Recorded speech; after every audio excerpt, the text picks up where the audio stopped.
ছেড়ে দে বলছি, নয়তো নয়তো কি? তুই আমাকে কতদিন জেলে রাখবি? আমি বের হলে তোর বলতে দেরি, ওর কপাল ফুটো করতে দেরি করিনি। আশিক, এটাকে কোথায় ফেলতে হবে জানোই তো। Yes sir. নিয়ে যাও একে। আশিক লাশটাকে নিয়ে গেল। ও হ্যাঁ, পরিচয় দেই, আমি তৌফিক। বর্তমান পেশা আর্মি মেজর। তবে আমাকে কেউ মেজর হিসেবে নয়, এক নামেই চেনে শুটার মাস্টার। কারণ আমি কথা বলি কম, কিন্তু ফায়ার করি বেশি। প্রমাণ তো পেলেনি একটু আগে। বাবা মা সবাই আছে, কিন্তু আমার এই পেশা কারোরই ভালো লাগেনি। সবাই আমার জীবনের ভয় করত আর ছেড়ে দিতে বলতো চাকরিটা।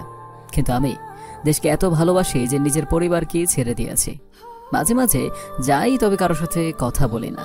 স্যার, এটা কি করলেন? এখন তো উপর থেকে চাপ আসবে। জীবন সেটা আমি সামলাবো। নিজের কাজে মনোযোগ দাও। Yes sir. জীবন চলে গেল। সেই দিন ফোন না এলেও পরের দিন এলো। আসসালামু আলাইকুম স্যার। সেনাবাহিনীর প্রধান। তৌফিক, তোমাকে নিয়ে আমি পারলাম না। তুমি আবারও এনকাউন্টার করলে। জানো এটা নিয়ে কতগুলো এনকাউন্টার করলে তুমি? জানি না স্যার, আপনিই বলেন। মোট 360টা। স্যার, দোয়া করবেন যেন গিনিস ওয়ার্ল্ড বুকে নাম লিখতে পারে। তৌফিক, শোনো, যে জন্য ফোন দিয়েছে। হ্যাঁ বলুন স্যার। রাজনৈতিক মহল ক্ষেপে আছে, তাই তোমাকে 3 মাসের সাময়িক সাসপেন্ড করা হলো। ঠিক আছে, আমি তাহলে 3 মাস হাওয়া লাগিয়ে বেড়াবো। আমি সেটা কখন বলেছি? তোমাকে সাময়িক সাসপেন্স করা হলো, সবার সামনে কিন্তু তোমার ডিউটি চলবে। তোমাকে বগুড়া সদর যেতে হবে। ওখানকার মাদক কারবার বেড়ে গিয়েছে। তুমি সিভিলিয়ান হয়ে মিশরে যাবে, বুঝেছ? আর হ্যাঁ, যত খুশি এনকাউন্টার করতে পারো, আমি সামলিয়ে নেব। তাহলে আর কি লাগে? ও হ্যাঁ, তোমাকে এই কলেজে ভর্তি হয়ে ছাত্রের ছদ্মবেশে থাকতে হবে। ঠিক আছে স্যার। কবে থেকে মিশনে যাবে? আপনি বললে আজই। কোনো অস্ত্র লাগবে? স্যার, আমার মিশনে কি লাগে জানেনই তো, তবুও বলি। M1911 রিভলভার আর লেজার বিম। তৌফিক, নিজের খেয়াল রাখো। আর হ্যাঁ, মিশন সাকসেসফুল হওয়া চাই। দোয়া করবেন স্যার, যেন আমি শত্রুর সাথে মোকাবেলা করে জয়ী হতে পারি। অবশ্যই। ফোনটা কেটে গেল। সবকিছু গুছিয়ে চললাম নিজ শহর বগুড়াতে। প্রত্যেক মিশনের সময় একটা করে প্রাইভেট টয়োটা ফিল্ডার গাড়ি দিত, এবারও দিয়েছে। সেটা নিয়েই রওনা হব। রাত 10টায় ল্যাম্পপোস্টের আলোয় আলোকিত হয়ে আছে রাস্তাটা। গাড়ির গতি 60-এর কাঁটা ছুঁয়ে ছুঁয়ে। এক হাতে স্টিয়ারিং ধরে আর এক হাতে ম্যাপে চোখ বলিয়ে নিয়েছে। নিজের শহরে অনেক বছর পর, আনুমানিক 5 বছর পর আসছে। হয়তো ভাবছেন এত বছরে একবারও কি ছুটি পাইনি? হ্যাঁ পেয়েছি, তবে সেই সময়গুলো বাহিরের দেশে সৈনিকদের ক্যাম্প ঘুরে ঘুরে এসেছি। সেখানকার সৈনিকদের কিভাবে প্রশিক্ষণ দেওয়া হয় সেগুলো ফলো করেছি, সাথে নিজেও শিখেছি। এতক্ষণে প্রায় গাড়ির স্পিড মিটার 80-তে উঠে গিয়েছে। লোকালয় পেরিয়ে শহরের ঠিক 1 মিটার আগে চোখ গেল বিধ্বস্ত একটা গাড়ির দিকে। দ্রুত সেখানে গাড়ি দাঁড় করিয়ে কোমর থেকে M1911 রিভলভারটা বের করে এগিয়ে যেতে লাগলাম। সাথে আশেপাশে চোখ বলে এনেছি, কারণ এখন কিছু ছিনতাইকারী গ্যাং হয়েছে যারা এমন পরিস্থিতিতে ফেলে ছিনতাই করে। কিন্তু এখানে কিছুই হলো না। গাড়িটা দুমড়ে মুচড়ে গিয়েছে, যে কারণে দরজাটা খুলল না। তাই বাধ্য হয়ে লেজার বিম অন করে গাড়ির দরজাটা কেটে ফেললাম। তারপর ভিতরে চোখ বুলিয়ে দেখলাম 50-এর ঊর্ধ্বে ব্যক্তি রক্তাক্ত অবস্থায় হয়ে পড়ে আছে। তারপর একজনকে পেলাম, হাতের পালস চেক করে দেখলাম এখনো চলছে। তাই দ্রুত নিজের গাড়িতে করে হসপিটালে নিয়ে এলাম। হয়তো ভাবছেন এমন পরিস্থিতিতে শান্তভাবে কিভাবে থাকা যায়। এগুলোই সেখানে হয় আর্মি ট্রেনিংয়ে, যে কোনো পরিস্থিতিতে নিজেকে শান্ত রাখা। হসপিটালে নিয়ে গিয়ে আরও এক বিপত্তি। কি হয়েছে ওনার? রোড অ্যাক্সিডেন্ট করেছে ডক্টর। কি? এটা পুলিশ কেস, পুলিশকে খবর দিন দ্রুত। আগে রোগীকে বাঁচান, তারপর পুলিশকে খবর দেব। অন্য হসপিটালে নিয়ে যান, এখানে চিকিৎসা হবে না। আর চিকিৎসা করাতে চাইলে 10,000 টাকা ঘুষ দিতে হবে। মাথাটা গরম হয়ে গেল। চোখের পলকে ওর ঠিক হাঁটু বরাবর গুলি করে দিলাম। ওর চিৎকারে পুরো হসপিটালের লোক জড়ো হয়ে গেল। কোথায় থেকে কয়েকজন নার্স এসে ডক্টরকে নিয়ে যেতে লাগলো। ওদের দিকে পিস্তল ধরে বললাম, আর এক পা বাড়ালে ওর মতো অবস্থা করব। এটা পুলিশ কেস, পুলিশকে খবর দিন, তারপর ওর চিকিৎসা হবে। রুগী মারা যাচ্ছে আর বলছেন পুলিশ কেস? আগে রুগী বাঁচানো আমাদের দায়িত্ব। তো সেই দায়িত্ব কই ছিল এতক্ষণ? ওই যে পাশে স্ট্রাকচারে শুয়ে আছে, ওনার কি জীবন নেই? হ্যাঁ, ওটা পুলিশ কেস হলে এটাও পুলিশ কেস। নার্স মাথা নিচু করে রইল। দ্রুত আমার পেশেন্টকে নিয়ে যান, নয়তো পুরো হসপিটাল বন্ধ করে দেব। নার্স বয়স্ক লোকটিকে নিয়ে গেল ওটিতে, আর আমার সামনে ডক্টর শুয়ে আছে। ভয়ে কেউ এগিয়েও আসছে না। কিরে, কেমন লাগে দেখেছিস? এখন তুই এখানে এইভাবেই পড়ে থাকবি। পুলিশ তোর কেস লিখবে, তারপর ট্রিটমেন্ট করবে তোর। ডক্টরের মুখে বেদনার ছাপ। প্রায় ঘন্টাখানেক পর পুলিশের জিপের সাইরেন শোনা যাচ্ছে। পুলিশ ভিতরে এসে সবাইকে জেরা করতে লাগলো। তোকে আমরা ঘিরে ফেলেছি, অস্ত্র ফেলে দে, নয়তো আমরা গুলি করতে বাধ্য হব। অফিসার, ভদ্রভাবে কথা বলুন। কেন রে, তুই কে? চিনিস না আমাকে? ওর দিকে এগিয়ে যেতে লাগলাম, আর অফিসার পিছিয়ে যেতে লাগলো। দেখ, এগিয়ে আসিস না, বল কে তুই? আমি ওর মুখের সামনে আমার আইডি কার্ডটা তুলে ধরলাম। কে আমি? সরি স্যার, আসলে একজন আর্মি মেজরকে না চিনে তুই তুকারি আর তারপর গুলি তাক করা, এবং তার পরিচয় পাওয়ার পরেও তাকে সেলুট না করায় আপনাকে সারা জীবনের জন্য বহিষ্কার করা হলো। স্যার। চুপ, কোনো কথা শুনতে চাই না।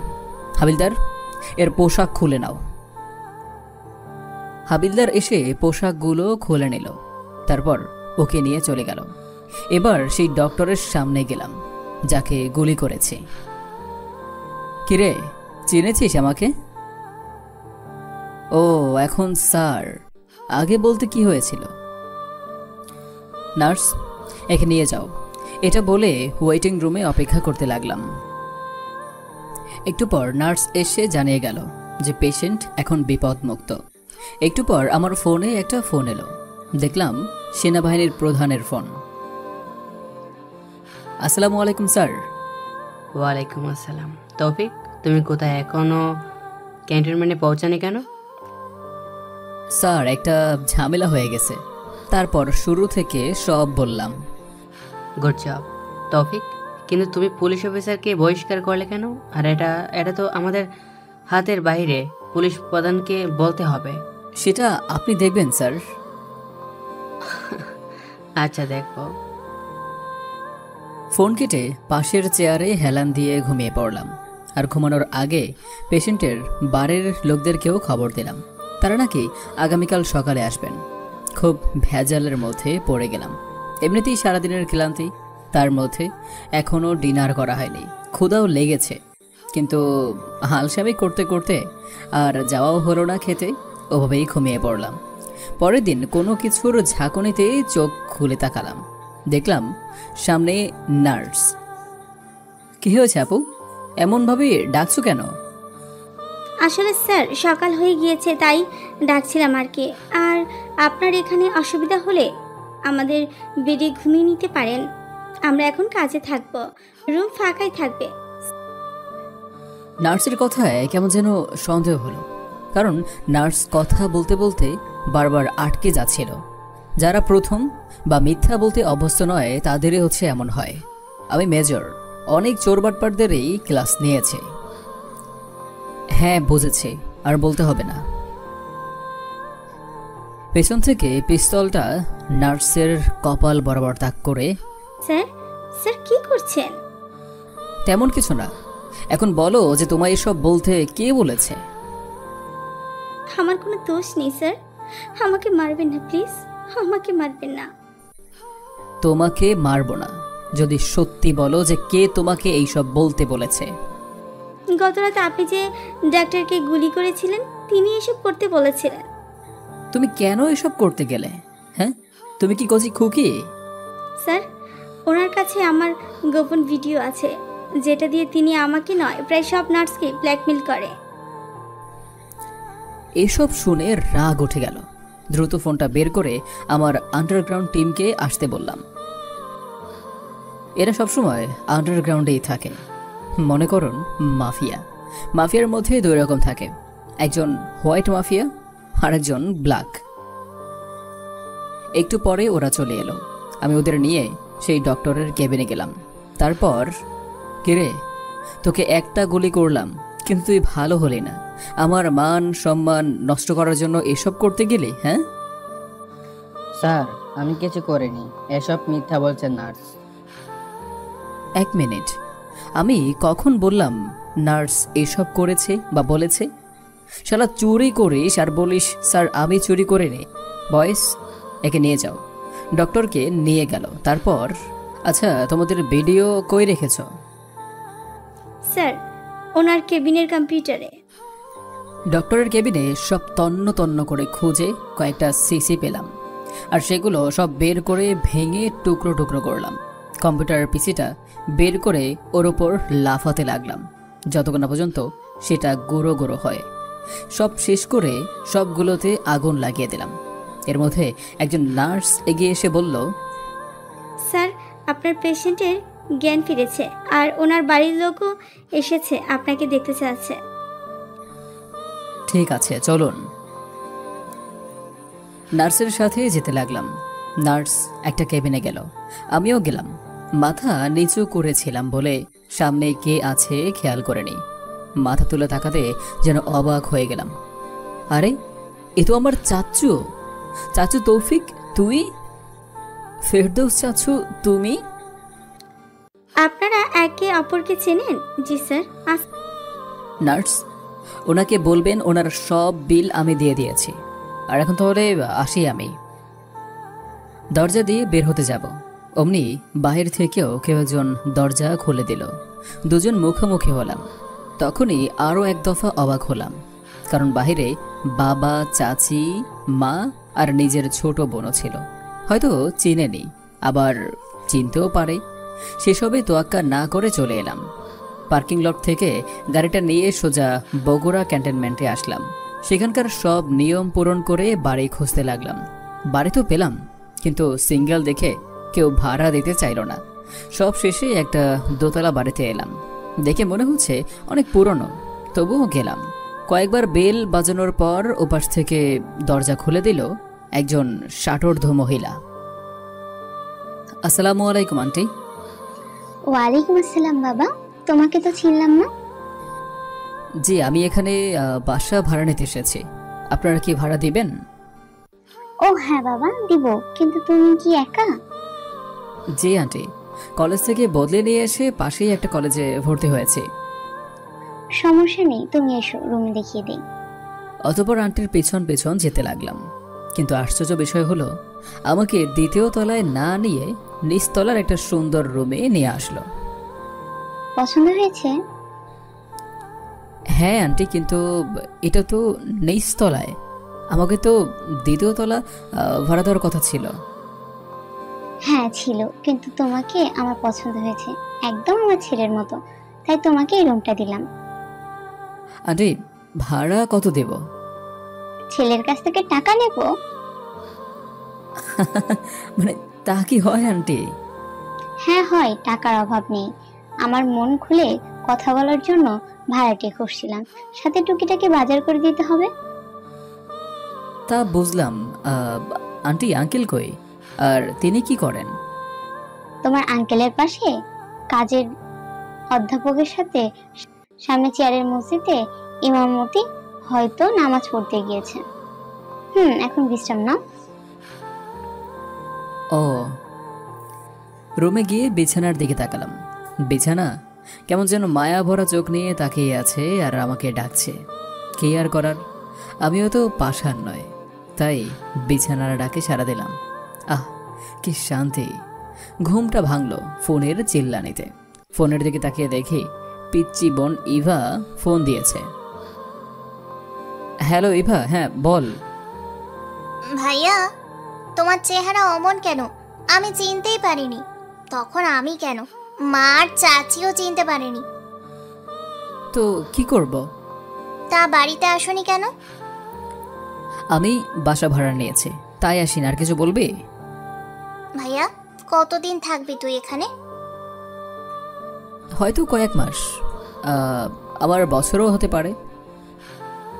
ভাইয়া, একটা কথা বলবো? হ্যাঁ বল। আসলে ভাইয়া, আমাদের স্কুলের সামনে কয়েকটা ছেলে আমাকে বাজে কথা বলে। কথাটা একদম তীরের মতো লাগলো। চোখ মুখ শক্ত হয়ে গেল, তবুও শান্ত গলায় বললাম, ও তা আমার পিচ্চিটার স্কুল কয়টা থেকে? আমার বোনটা ক্লাস 10-এ পড়ে। ভাইয়া, 10টা থেকে শুরু। ঠিক আছে, আমি কাল দেখব। তুই চুপচাপ ওদের সামনে দিয়ে যাবে, আমি তোর আশেপাশেই থাকব। কেন, আমার সাথে গেলে কি হবে? আপা, আমি মিশনে এসেছি, আমাকে শত্রু চিনে ফেলতে পারে, তাই এমন করে যাবে, বুঝেছ? হ্যাঁ ভাইয়া, তাহলে কালকে দেখা হবে। আচ্ছা পাগলি, হবে। ফোনটা কেটে দিয়ে আমার টিমকে জানিয়ে দিলাম।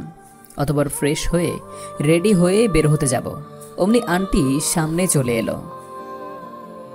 কোথায় যাওয়া হচ্ছে নবাবের? নবাব সাহেবের এই কতবার ডাকলাম, নবাবের তো ঘুমই ভাঙে না। এই তো আন্টি, বাইরে ডিনার করতে যাব, সাথে একটু কাজও আছে। কাজ ছিল বুঝলাম, কিন্তু ডিনার বাইরে কেন? আমাদের সাথে করবে, বুঝেছো? কিন্তু কে শোনে কার কথা? টেনে নিয়ে গেল ডাইনিং টেবিলে। দেখলাম একটা লোক পেপারে মুখ গুজে আছে। আন্টি ধুম করে পেপারটা কেড়ে নিয়ে বলল, বলি এত পেপারে কি পড়ো শুনি? কি হলো এটা? আমি কি জানো? আমি কলেজের অধ্যাপক, সম্মান দিবা। আর বড় কথা, তোমারও শিক্ষক ছিলাম আমি। স্যার? আঙ্কেল সামনে, মানে চোখ দিয়ে আমাকে দেখে চমকে উঠে বলল, আরে আমার খেলার মেশিন যে, তা তুই এখানে? আসলে আঙ্কেল আর কেউ নন, আমার কলেজ জীবনের শিক্ষক। ঢাকা বিশ্ববিদ্যালয়ের পড়ার সময় ওনার সাথে পরিচয়, আর ওনার সাহায্যেই আর্মি মেজর আমি। উনি সব ব্যবস্থা করেছে, শুধু মেধা আমি খাটিয়েছি। স্যার আপনি এইখানে? আমারও একই প্রশ্ন, তুই এখানে কেন? কাউকে আবার এনকাউন্টার করতে আসিসনি তো? এসেছি স্যার। খবর আছে বগুড়া সদরে মাদকের কারবারি এবং খুন গুম বেড়ে গিয়েছে, তাই আমাকে পাঠানো হলো। কিন্তু এগুলো তো পুলিশের কাজ, তোকে কেন পাঠালো? এটাই বড় প্রশ্ন, আমাকে কেন পাঠালো এটাই বের করতে হবে। আচ্ছা বুঝলাম, তাহলে তোর কথাই বলছিল তোর আন্টি। আন্টি এবার মুখ খুলল। তোমরা কি বলছো? আমি কিছুই বুঝলাম না। তোমাকে বলেছিলাম না আমার একটা ছাত্রের কথা, নাম তৌফিক, যে কম বয়সী আর্মি মেজর হয়েছিল, আর যাকে এক নামে চেনে আমাদের দেশের গৌরব, আমার ছাত্র তৌফিক। হ্যাঁ শুনেছি, যা বাসর ঘরেই বলেছিলে। হ্যাঁ ঠিক ধরেছ, তাকে তো তুমি দেখতে চেয়েছিলে, দেখবে তাকে? হ্যাঁ তাকে দেখতাম, কিন্তু তুমি তো দেখাওনি। আরে তোমার সামনেই সেই ক্লার মেশিন ওরফে শুটার মাস্টার, যার টার্গেট কখনো মিস হয় না, সেই তৌফিক। কি সত্যি? আন্টি এবার উঠে এসে আমার মাথায় হাত বুলিয়ে দিল আর বলল, তুই এত বড় মানুষে আমাদের ভাঙা বাড়িতে কেন এলি? আরে আন্টি, আমি বাড়ির নেম প্লেটে আমার স্যারের নাম, মানে মিস্টার আমিরুল ইসলাম লেখা ছিল, নামটা দেখে কৌতূহল হয়েই এসেছিলাম, আর কৌতূহল থেকে সব বাস্তবে হয়ে গেল। রেহানা, ওকে এখন খাবার দাও, পরে কথা বলো। হ্যাঁ, মনে ছিল না বলে আন্টি খাবার সার্ভ করে দিল। অতঃপর কিছু খেয়ে বের হলাম। Underground camp. এখানে অবশ্য তেমন কিছু নেই, শুধু জবানবন্দি নেওয়া হয়, পরে পুলিশের কাছে হস্তান্তর করা হয়। ক্যাম্পে একটা চেয়ারে বসলাম। একটুর পর আন্ডারগ্রাউন্ডের সহকারী লিডার সিরাজুল ইসলাম সিয়াম আমার সামনে এসে বসলো। আসলে সিরাজুল আমার বেস্ট ফ্রেন্ড, শুধু আমি পদের জন্য বড়। আমি যখন বাইরে থাকি তখন সিরাজুলই টিমে লিড দেয়। সিয়াম, ওকে নিয়ে আসতে বল। কতদিন পর আসলি, কই ভালো মন্দ কথা বলবি, তা নয় এসে কাজ করছিস। সিয়াম, আমরা দেশের সৈনিক, আমাদের এক একটা সেকেন্ডেরও মূল্যবান। সো আমাদের ট্রেনিংয়ের সময় আমাদের কি বলেছিল মনে আছে? অনেক কিছু বলেছে, তবুও তুই বল, আমি শুনছি। ট্রেনিংয়ে আমাদের বলা হয়েছিল ডু অর ডাই, মানে হলো বাঁচো নয়তো মৃত্যুবরণ করো। এটাই আমাদের নীতি। আমাদের সামনে অনেক কঠিন মুহূর্ত আসবে, যেখানে সময় খুব কম থাকবে, তখন এক এক সেকেন্ডও হবে মূল্যবান। সুতরাং বন্ধুত্ব অবসরে এখন কাজের কথায় আসে। এরই মধ্যে আমাদের টিম সদস্য ডক্টরকে নিয়ে আসলো, এসে সামনের চেয়ারে বসালো। আমিও বসলাম পাশের চেয়ারে, সিয়াম মাঝখানে, মাঝামাঝি সাইজের চেয়ারে। তা মিস্টার ফারুক, বলুন, আপনি হসপিটালে ঘুষের কারবারই কেন করছিলেন? আমাদের শেখানো হয়েছিল সব সময় ঠান্ডা মাথায় জেরা করতে, তাই আবার বললাম, মিস্টার ফারুক, আমি খোঁজ নিয়েছি আপনি একজন নেক্রোফিলিয়া, মৃত নারীর সাথে সংগ্রাম করেন, সাথে হসপিটালের নার্সদের যৌন হয়রানি করেন। শেষ প্রশ্ন, সিয়াম তুই কর। আমি শুনেছি আপনি এই বগুড়া শহরে মাদক কারবারের সাথে জড়িত। মিথ্যা বলবেন না মিস্টার ফারুক, সেই দলের লোকদের আমরা অ্যারেস্ট করেছি এবং সেই বলেছে আপনি জড়িত, আর সাথে হসপিটালে কয়েকজন ট্রাকসার বয়ও। কথাটা কি সত্যি? এবারে মাথায় রক্ত উঠে গেল। টেবিলের উপর থেকে প্লাস্টার নিয়ে একের পর এক নখগুলো উঠিয়ে ফেলতে লাগলাম। ডক্টরের গলা ফাটানো চিৎকার যেন কানে না আসে, সেই জন্য কানে তুলো দিয়ে রেখেছে। মিস্টার ফারুক, দ্রুত বলুন। মিস্টার ফারুক ব্যথায় কাতর, কিন্তু মুখ খুলতে নারাজ। পাশেই শর্তা, যেটা দিয়ে সুপারি কাটা হয়, বড় মাপের ছিল। ওর মধ্যে ডক্টরের সমস্ত লোকগুলো কেটে ফেলতে লাগলাম। 1971 সালে মুক্তিযোদ্ধারা যখন পাকিস্তানিদের হাতে ধরা পড়ত, তখন তাদেরও এভাবে নখ কাটত, তাদের ক্যাম্পের অবস্থান জানার জন্য। মিস্টার ফারুক তবুও চুপ। রাগটা আরও বেড়ে গেল। পাশেই লাঠি ছিল, দ্রুত লাঠিটা নিয়ে ওর ব্যক্তিগত সোফাতে বাড়ি দিতে লাগলাম, তবুও চুপ। সিএম গুলিটা লোড কর। এর পাতে শুট করে আমার মনটা ভরেনি। এর সমস্ত হাত পাগুলোতে শুট করতে ইচ্ছে করছে। সিএম পিস্তল লোড কর। আমার হাতে দিতেই মিস্টার ফারুক চেঁচিয়ে বলে উঠল, স্যার স্যার বলছি, হ্যাঁ আপনি যা বলেছেন সবই সত্যি, আমি সব কিছুর সাথে জড়িত। বাহ, এত মেঘনা চাইতে জল, আন্দাজে ঢিল মেরেছি আর সঠিক জায়গাতে লেগেছে। হসপিটালে কোন কোন ওয়ার্ড বয় জড়িত? আনার চেম্বারের পাশের রুম, ডাক্তার রহমানের ওয়ার্ড বয় কামরুল। আর কে? আর কেউ নয়। তুই নারীদের যৌন হয়রানি করতি কেন? আসলে কয়েকজন আমাকে মৃত্যুর নারীর সাথে করতে ডেকে ফেলেছিল, তাই এডিট করে ওসব ভিডিও বানিয়ে ব্ল্যাকমেল করতাম যেন কেউ না জানে। তার মানে তুই আমাকেও ব্ল্যাকমেল করার জন্য নার্সদের রুমে যেতে বলেছিলি। ওর ডান পায়ের গোড়ালিতে শুট করে দিলাম। তাই সব মাদক কই পেতি তুই? কামরুল এসব এনে দিত আর আমি সেগুলো বিভিন্ন পেশেন্টের প্রেসক্রিপশনে লিখে দিলাম। ধন্যবাদ মিস্টার ফারুক। সিয়াম, আগামীকাল একে পুলিশের কাছে হস্তান্তর করবি, আর আগামীকাল সকালে কোথায় যাব মনে আছে? জি স্যার।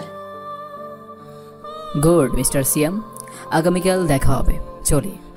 ভাড়া বাসায় আসলাম। এসে স্যারদের সাথে কিছুক্ষণ আড্ডা দিয়ে ঘুমিয়ে পড়লাম। পরের দিন ঘুম থেকে উঠলাম ভোর 6টার দিকে। রোজকার মতো জগিং করে এসে ফ্রেশ হয়ে খাবার টেবিলে গেলাম, যেখানে স্যার আর আন্টিও ছিলেন। আন্টি আমাকে দেখে, এ তো এসে গেছে, এসো বাবা এসো। জি আচ্ছা আন্টি। খাবার টেবিলে বসে একবার স্যারের দিকে তাকাই আর একবার আন্টির দিকে তাকাই। মাথায় একটা প্রশ্ন ঘুরপাক খাচ্ছে, যেটা গতকাল মনে ছিল না বলার। স্যার মনে হয় লক্ষ্য করেছে। তৌফিক, কিছু বলবে? আসলে স্যার, একটা প্রশ্ন জানার ছিল আর কি। তা বলো, লজ্জা পাচ্ছ কেন? আসলে আন্টি, আমি গতকাল স্যারের নাম আর তার পেশা বাড়ির নেম প্লেটে দেখেছিলাম।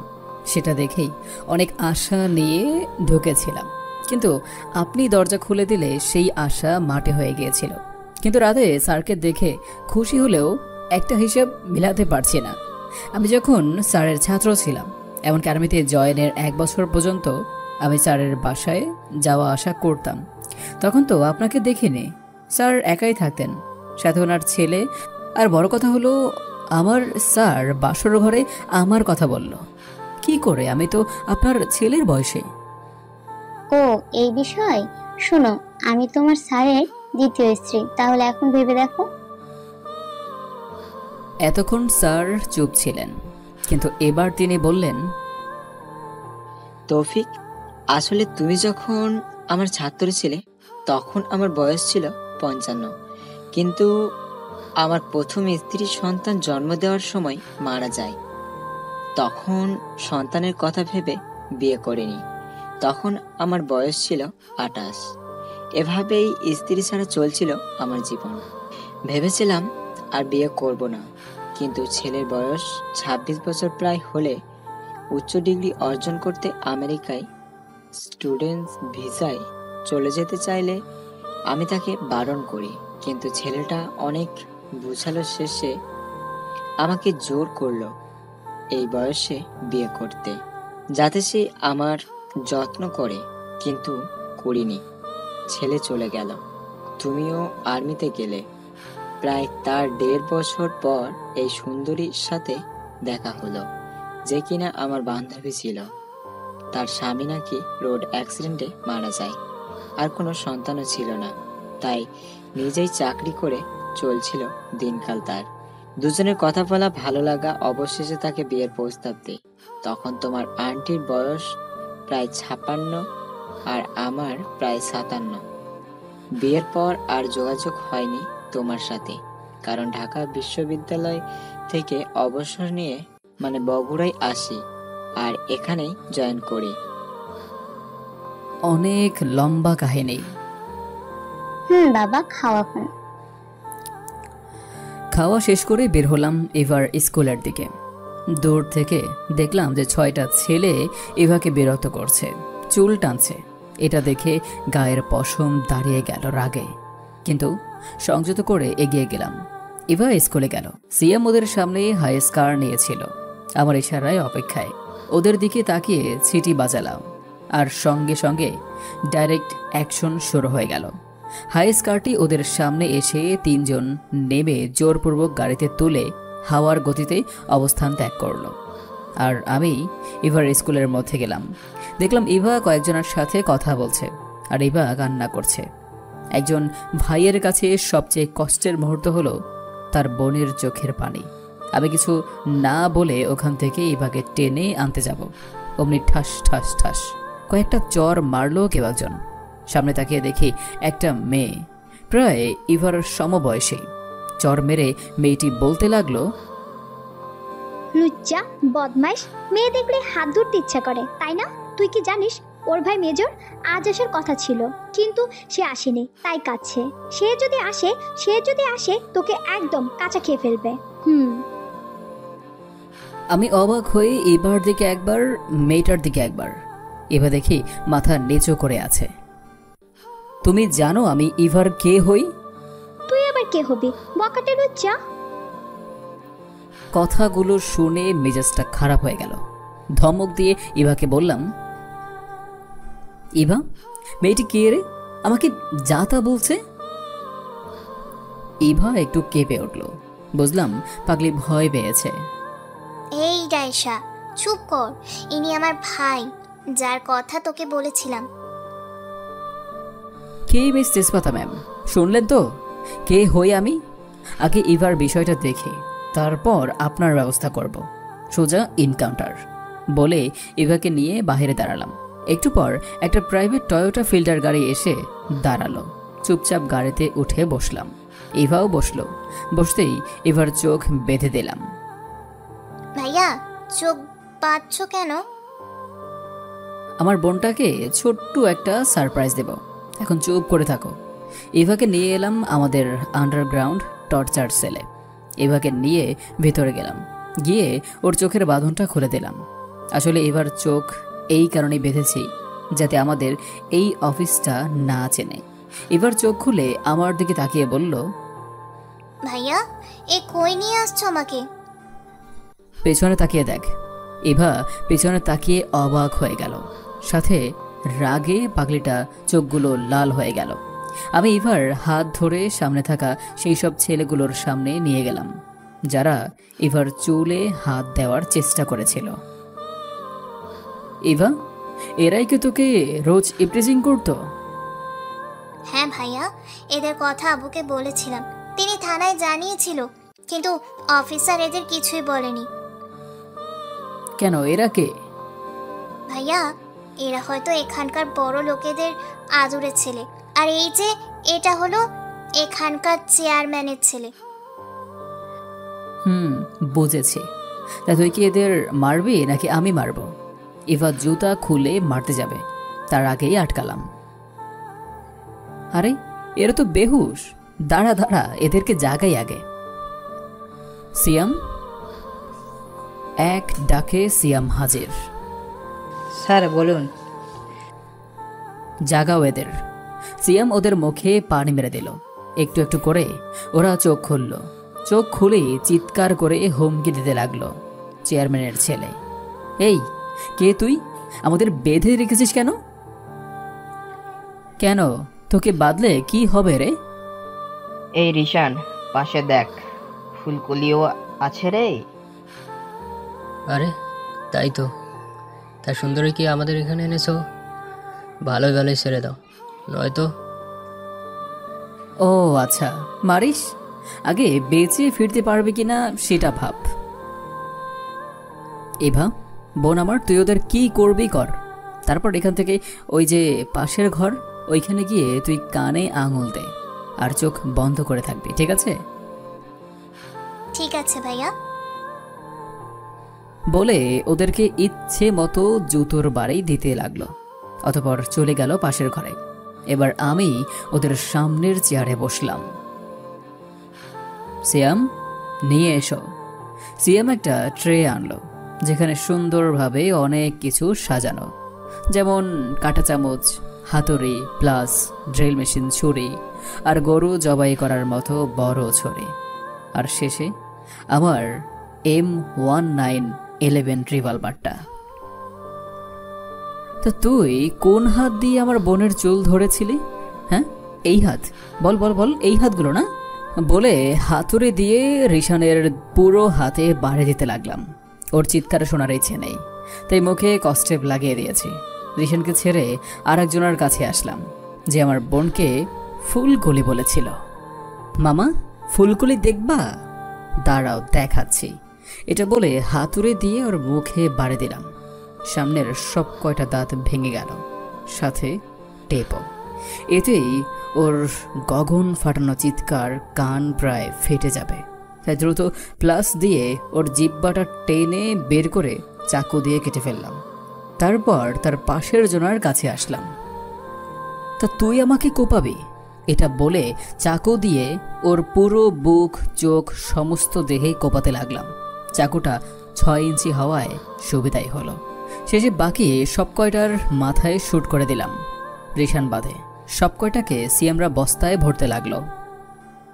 তা তুই কি করবি বল? ওর মুখের টেপটা খুলে দিয়ে বললাম, ভাই ভাই মাফ করে দিন ভাই। মাফ করব, তবে কয়েকটা প্রশ্নের উত্তর দিতে হবে তোকে। হ্যাঁ ভাই, দেবো ভাই, দেবো, শুধু আপনি বলুন, তবুও মারবেন না আমায়। হসপিটালে কামরুল ওয়ার্ড বয়কে কারা ড্রাগ সাপ্লাই দিত? ওগুলো আমি জানি না, ওগুলো আমার এলাকার নয় ভাই, বইরা দেন ভাই। তুই আমার কোনো কাজের না, আর পরে যদি বদলা নিতে চাস তখন, বলে পাশে গরু জবাই করা চাকুটা দিয়ে রিশানের 4 হাত পা দেহ থেকে আলাদা করে দিলাম, শেষে ওর মাথাটাও। এতক্ষণে নিজের রাগটা কমল। সিয়াম, দ্রুত এগুলো কলেজের সামনে ফেলে আসো। সিয়াম চলে গেল, আর আমি ইভার রুমে গেলাম, আর ওর কাছে যাওয়ার আগে পোশাক পরিবর্তন করে নিলাম। ভাইয়া, এত সময় লাগলো কেন আসতে তোমার? এমনি ওদের বোঝালাম। এখন চলো, আর কাউকে বলবি না এসব, কেমন? ঠিক আছে ভাইয়া। ইভাকে আবারও চোখ বেঁধে বাড়িতে পৌঁছে দিয়ে এগিয়ে যেতে লাগলাম হসপিটালের দিকে। হসপিটালে পৌঁছাতে প্রায় 45 মিনিটের মতো সময় লেগে গেল। ঘড়িতে তখন 12টা বেজে 20 মিনিট। হসপিটালের ভিতরে যেতেই থমকে চারপাশে চোখ বলিয়ে নিলাম। তারপর ধীরে ধীরে ভিড় ঠেলে সামনে গিয়ে দেখলাম একটা ছেলে পোশাক দেখে মনে হলো ওয়ার্ড বয়। একটু পর সামনে থেকে যেন ফিস ফিস করে কথা বলতে শুনলাম। চোখে না তুলে কান খাড়া করে শুনতে লাগলাম। সালা, মরল তো মরলই, আমাকেও টেহা না দিয়েই ছাদ দিকে ধাপ দিল। বলি মরবি যখন আমাকেও টাকা দিয়েই যা। ওদের কথা বলা শেষ হতে আর চোখে তাকালাম। কামরুলের মতো ওয়ার্ড বয়, তার মানে কামরুলের সাথে এরাও জড়িত। না না, দেখছি কেমন সব ঘোলাটে হয়ে যাচ্ছে। ফোন বের করে সিয়ামকে ফোন দিলাম। সিয়াম, কোথায় তুমি? স্যার, আমি অফিসে। হসপিটালে চলে এসো। ঠিক আছে স্যার। সিয়ামকে আমার এই কারণেই ভালো লাগে, কথা না বাড়িয়ে চলে আসে। ফোন রেখে ছেলে দুটোকে লক্ষ্য করলাম। এদের দুজনের প্রতি কেমন যেন সন্দেহ হলো। একদম চোরদের মতো তাকানোর স্বভাব। হসপিটালের মধ্যে যেতেই সেই দিনের নার্সের সাথে দেখা হলো। আসসালামু আলাইকুম স্যার, আপনি এখানে? ওয়ালাইকুম আসসালাম। হ্যাঁ, একটু চেক আপ করাতে এসেছি আর কি। জি স্যার। স্যার, তাহলে আমি আসি। সামনে এগোতে গিয়ে দাঁড়িয়ে গেলাম, কারণ ওয়ার্ড বয় দুটো ছাদের দিকে যাচ্ছে। কেমন সন্দেহ হলো, তাই ওদের ফলো করতে লাগলাম। ওরা ছাদে উঠে গেল। হঠাৎ পিছনে তাকিয়ে হো হো করে হেসে দিল। তারপর আমি ওদের কথা শুনে পিছনে তাকাতে যাব, তার আগেই পিছন থেকে কেউ একজন মাথায় প্রচুর জোরে আঘাত করলো। তারপর কিছু মনে নেই। যখন চোখ খুললাম নিজেকে হাত পা বাঁধা অবস্থায় কাঠের চেয়ারে দেখলাম। ঘাড় ঘুরিয়ে দেখলাম বাড়িটা পুরনো, হয়তো দেয়ালে রং নেই, এই জন্য এখানে নিয়ে এসেছে আমাকে। মাথার উপর ছোট্ট 60 পাওয়ারের বাল্ব জ্বলছে আর নিচ্ছে। ঘরে কেউই নেই। হাতটা নাড়াতে চেষ্টা করলাম আর অনুভব করলাম আমার বুক পকেটে ছোট 2 ইঞ্চি চাকু রয়েছে। চেয়ারটা পুরাতন হওয়ায় একবার চেয়ার সহ দাঁড়িয়ে গেলাম, আবার সজোরে বসে পড়লাম, আর যা হবার তাই হলো। চেয়ারটা ভেঙে গেল আর আমি একটু ব্যথাও পেলাম, তবুও নিজেকে সামলিয়ে নিলাম। চেয়ার ভাঙায় একটু শব্দ হলো।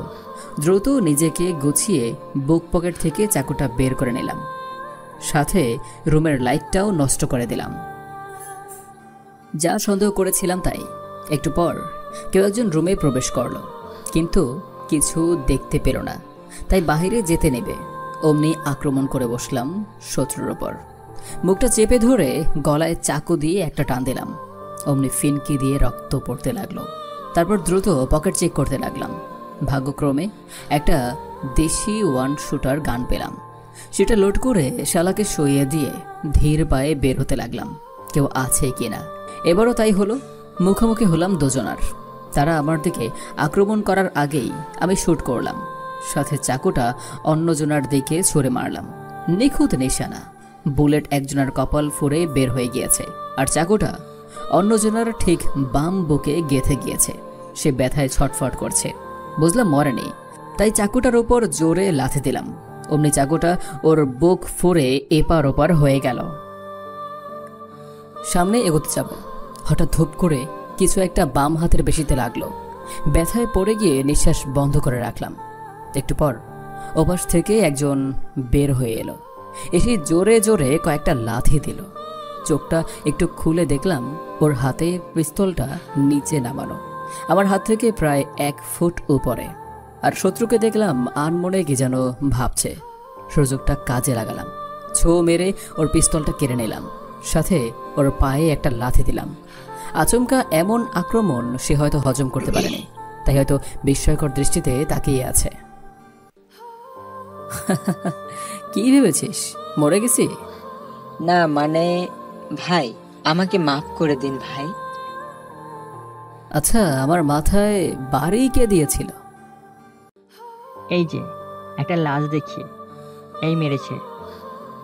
তুই বুঝলি বা জানলি কি করে আমি আর্মি আর তোকে ফলো করছি? আপনার আর নার্সের কথাগুলো আমরা আড়াল থেকে শুনেছিলাম, আর আমাদের বসও আমাদের হুকুম করেছিল আপনাকে মেরে দেওয়ার। তোদের বসকে? ডাক্তার এনামুল।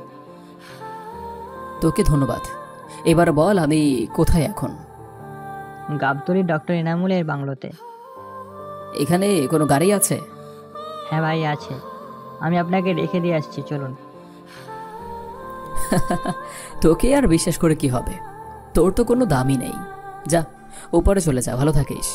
পরপর কয়েকটা গুলি করলাম, সবগুলো ওর বুকে আর কপালে।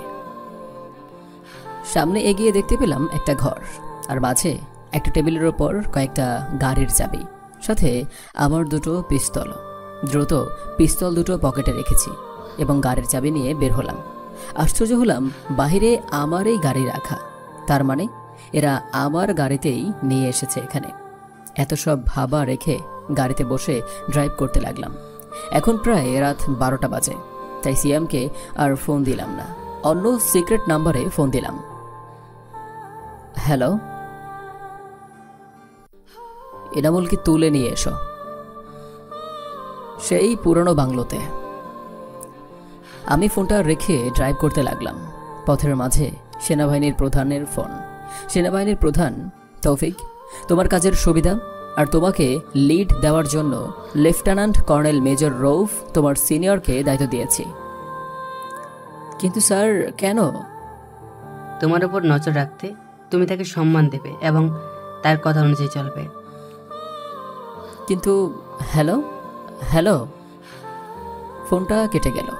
মেজাজ খারাপ হয়ে গেল। প্রায় 30 মিনিট পর একটা বিশাল দালানের সামনে থামলাম। বাহিরে লেখা আছে সন্ত্রাসী নিরাময় কেন্দ্র, কিন্তু আড়ালে এটা হোয়াইট মাফিয়া আড্ডাখানা। গাড়ির ডিকি থেকে হোয়াইট মাস্কটা পরে ভেতরে গেলাম। একটা চেয়ারে বসে আছি, সামনেই প্রায় 100খানেক সোলজার, সবাই সাদা প্যান্ট আর ব্লেজার পরে রয়েছে। ঠিক তার সামনে ডক্টর এনামুলকে হাঁটুতে ভাঁজ করে বসিয়ে রাখা হয়েছে। পিনপতন নিরাপত্তা। এনামুল, তোকে 3টা প্রশ্ন করব, সঠিক উত্তর দিতে পারলে উপরে যাবে, না দিতে পারলে মারা যাবে।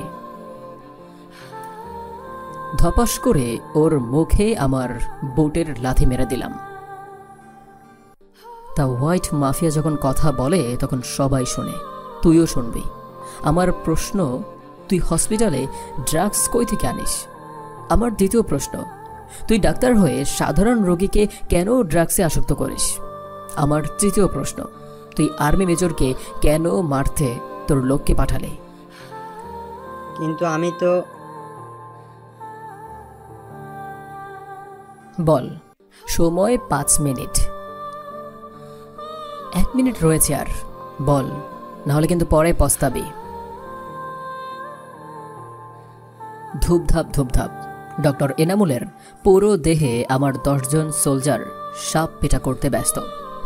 সবাই হকি দিয়ে যেখানে পারছে মারছে, শুধু মাথা বাদে। এনামুল তবুও চুপ, যেন ঘাড় তেরা। আমার লোকও তেমনি ঘাড় তেরা, ননস্টপ মেরেই চলেছে। এক পর্যায়ে ডক্টর এনামুল সহ্যের সীমা পেরিয়ে গেল। ভাই, ও ভাই, আমারে ছাইরা দেন, আমি বলছি ভাই, সব বলছি ভাই, আর মাইরেন না। হাতের ইশারার মারতেই নিষেধ করলাম। অমনি ক্রো মারা রেখে পিছনে গিয়ে দাঁড়ালো। দেখলি তো, আগেই বলেছিলাম, বল, না হলে সহ্য করতে পারবি না। এখন তোকে 2 মিনিট দিলাম, ফটাফট বলে ফেল, না হলে। ভাই, আমি কোনো ডাক্তার নই। হসপিটালের সভাপতিকে টাকা খাইয়ে ভুয়া সার্টিফিকেটে ওখানে ডাক্তারি হিসাবে ছিলাম, আর মূল উদ্দেশ্য ছিল সবাইকে ড্রাগসে আসক্ত করা। তাই তো ওদের ভুয়া ওষুধ লিখে দিতাম, যার 95% ছিল ইয়াবা। আর ভাই, ড্রাগস আমি আনি না, এগুলো একজন কালো মুখোশধারী ব্যক্তি একটা ব্যাগে করে আনে, আমি ওখান থেকে সেগুলো নিয়ে আসি। আর আর্মি মেজর আমাদের এইসব কারবার ফাঁস করার ভয়ে হসপিটালের সভাপতি বলেছিল তাকে সরিয়ে দিতে। বাহ, 1.5 মিনিটই বলে দিলে, সাব্বাস। এখন বল, সেই মুখোশধারী লোক কখন আর কোথায় এবং কবে আসবে? আজই আসবে বস। আমি সেখানে যাওয়ার জন্য বের হতেই আপনার লোক তুলে এনেছে আমাকে। কি, কোথায় আছে আর কখন আসবে?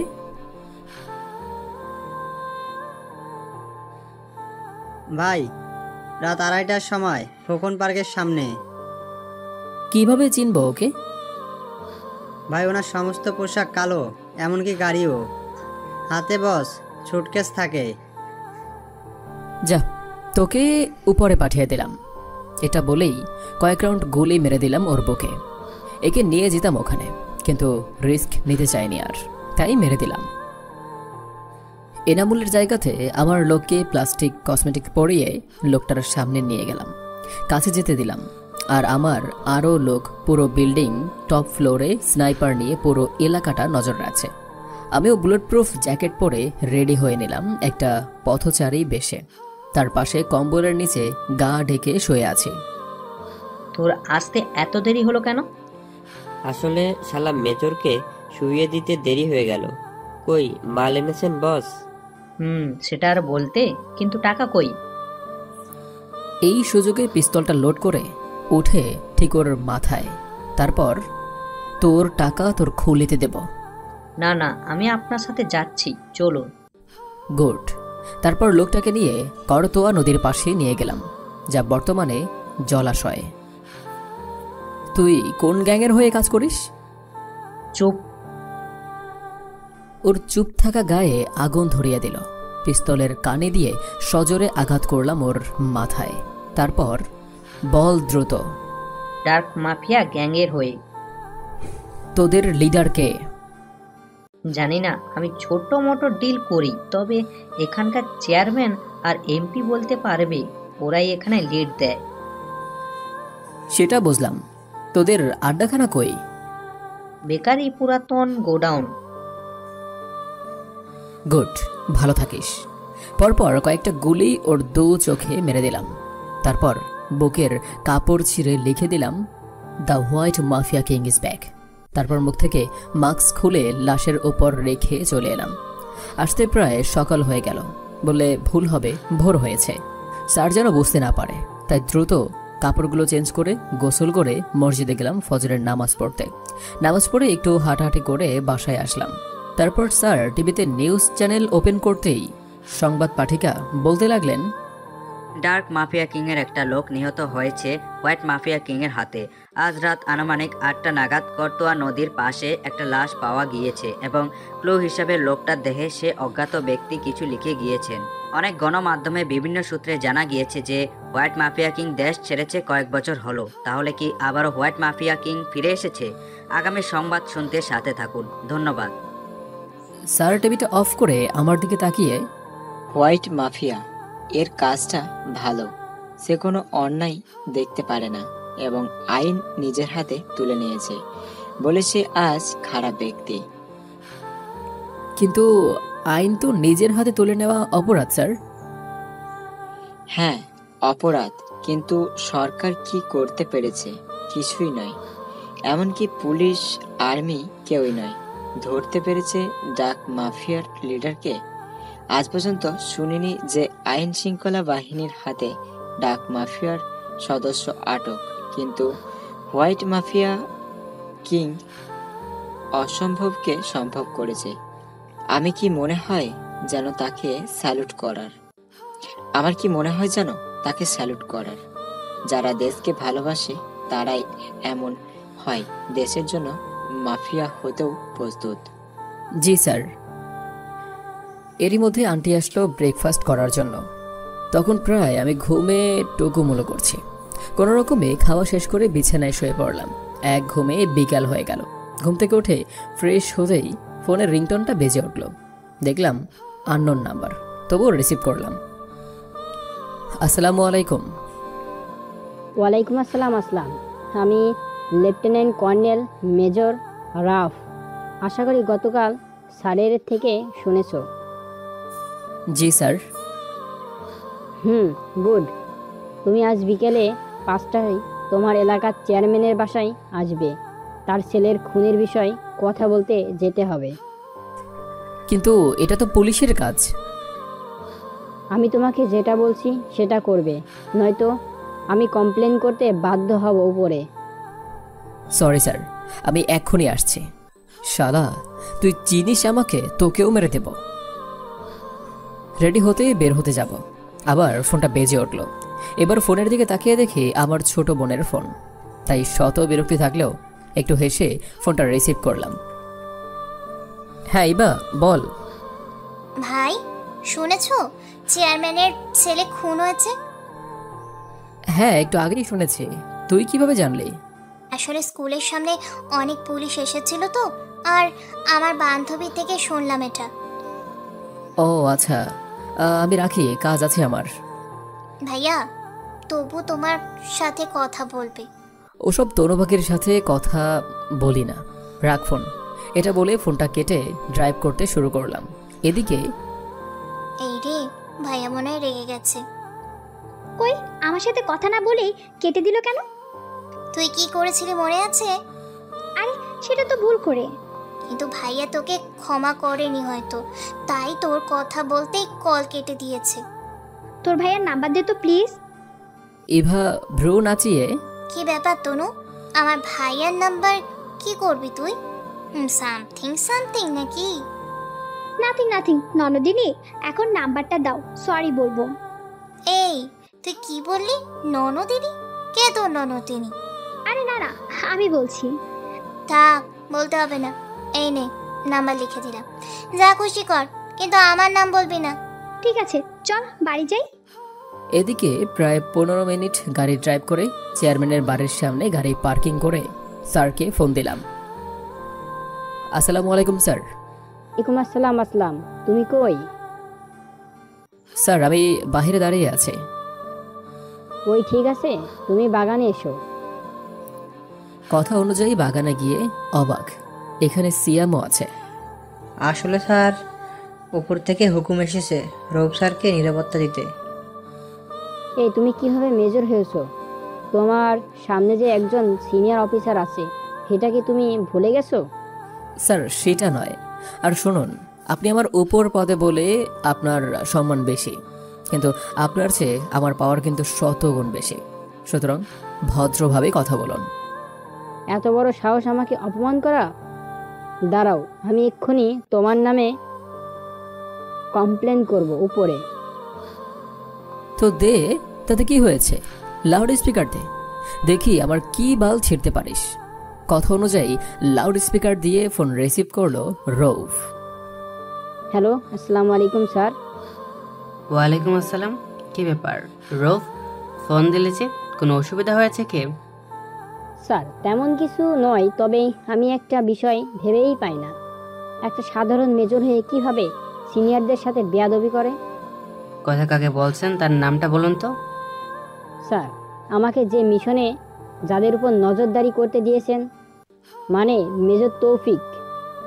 রৌফ, তুমি হয়তো বলে যাচ্ছ তৌফিক তোমার পদের জুনিয়র হলেও তোমার চেয়ে ওর পাওয়ার বেশি। সুতরাং এমন কিছু করো না যাতে তৌফিক রেগে যায়। আমি তৌফিককে বলেছি কি কারণে ও এমন বিহেভ করেছে, আর নেক্সট টাইম ওর নামে কোনো কমপ্লেন যেন না শুনি। আমি আর সিয়াম জোরে হেসে দিলাম। ফোন রেখে আমার দিকে তাকালো। সিয়াম, তুমি একজন অফিসার, পরবর্তীতে আমার চেয়ারটা তোমার। সুতরাং তুমি কোনো অফিসারের বডিগার্ড হতে পারো না, এটা তোমাকে অপমান করা। সুতরাং তুমি আর কোনো অফিসারের বডিগার্ড নাও, সহকার হিসেবে কাজ করবে। Yes sir. তো সিয়াম, এখন বলো এখানে কেন এসেছি আমরা? চলো, আমাদের শুধু শুধু সময় নষ্ট হচ্ছে। এর মধ্যে ফোন এলো। ফোনটা সেনাবাহিনীর প্রধান রৌফের দিকে তাকিয়ে ফোন রিসিভ করলাম। আসসালামু আলাইকুম স্যার, কেমন আছেন? ওয়ালাইকুম আসসালাম। ভালো ভালো কেমনে থাকি? তুমি তো টেনশনে রেখেছ। কেন স্যার, কি করেছি আমি? করেছো অনেক কিছু। এদিকে মেয়েটা জ্বালিয়ে মারে, অন্যদিকে তোমার কমপ্লেইন। আমি পাগল হয়ে যাব। স্যার এসব রাখুন। ফোন করার কারণ? তোমায় বলেছিলাম না তোমার সিনিয়রকে সম্মান না দিলে বেয়াদবি করবে না? আসলে স্যার, আমি যে মিশনে এসেছি সেটা পূরণ করছি, কিন্তু আমার সিনিয়র অফিসার আমার সময়টুকু নষ্ট করছে, তাই একটু রেগে গিয়েছিলাম। আর স্যার, চিফ অফিসার যার কিনা আমার প্রমোশনের পরে আমার চেয়ারে সে বসবে, তার কি মানায় কোনো সিনিয়র অফিসারের বডিগার্ড হওয়া? একজন সৈনিকের কখনো বডিগার্ড প্রয়োজন হয় না। তাকে প্রশিক্ষণ দেওয়াই হয়েছে নিজের দেহ রক্ষা করার জন্য। তাহলে স্যার, আমার সিনিয়র মেজর রৌফ স্যার এর বডিগার্ড লাগবে কেন? তৌফিক, শান্ত হও। আচ্ছা, আমি দেখে নিব, তুমি তোমার মিশন কমপ্লিট করো। ঠিক আছে স্যার। ফোনটা কেটে পাশের চেয়ারে বসে পড়লাম। তারপর, তো চেয়ারম্যান সাহেব বলুন, আপনি কি কারণে ডেকেছেন? আসলে কয়েকদিন আগে আমার ছেলেকে কে বা কারা নির্মমভাবে হত্যা করেছে। পুলিশকে আমি ইনফর্ম করেছি, কিন্তু তারা কিছু করতে পারেনি। চেয়ারম্যান সাহেব, আমি আগেই খোঁজ নিয়েছি। আপনার ছেলে নাকি ডার্ক কিং এর লোক, আর সে নাকি কলেজে নেশা জাতীয় দ্রব্য সরবরাহ করত। এই, তুমি কি পাগল হয়েছো? ডার্ক কিং এর তো সদস্য, এটা তুমি কিভাবে জানো? আসলে কলেজে খোঁজ নিয়েছি, আর তখনই জানতে পেরেছি। রফ, চুপ করো। আচ্ছা, তুমি কি শিওর ডার্ক কিং আমার ছেলেকে হত্যা করেছে? জি, আমি শিওর।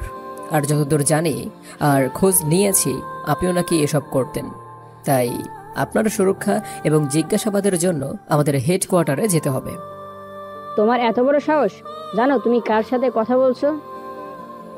সিয়াম, চেয়ারম্যান সাহেবকে অ্যারেস্ট করে আমার গাড়িতে তোলো। তোমার কিন্তু বাড়াবাড়ি করছো। আমি কে তুমি জানো? আরে বেটা, তুই চেয়ারম্যান তো কি হয়েছে? তোকে তো মেরে তোর হাড্ডি দিয়ে চেয়ার বানাবো। চল হেডকোয়ার্টারে। চেয়ারম্যান গর্জে উঠে আমার শার্টের কলার ধরল। কিছু বললাম না। সিয়াম, ছবি তুলছো? জি স্যার। শালা, আমার কলার ধরিস বলে নাক বরাবর ঘুষি মেরে দিলাম। তারপর ওর পাঞ্জাবির কলার ধরে টানতে টানতে গাড়িতে বসালাম। সিয়াম, গাড়ি স্টার্ট দাও। আমি একে এক্ষুনি সাইজ করি। সিয়াম গাড়ি ড্রাইভ করা শুরু করলো, আর আমি মন মতো চেয়ারম্যানকে ধোলাই করতে লাগলাম। হেডকোয়ার্টারের মাঝপথে হঠাৎ দেখলাম সামনে অনেকগুলো গাছের গুঁড়ো পড়ে আছে। গাড়ি থেকে নামতেই 10 জনের মতো মুখোশধারী লোক পিস্তল তাক করে দাঁড়ালো। কে ভাই তোমরা? কি চাও?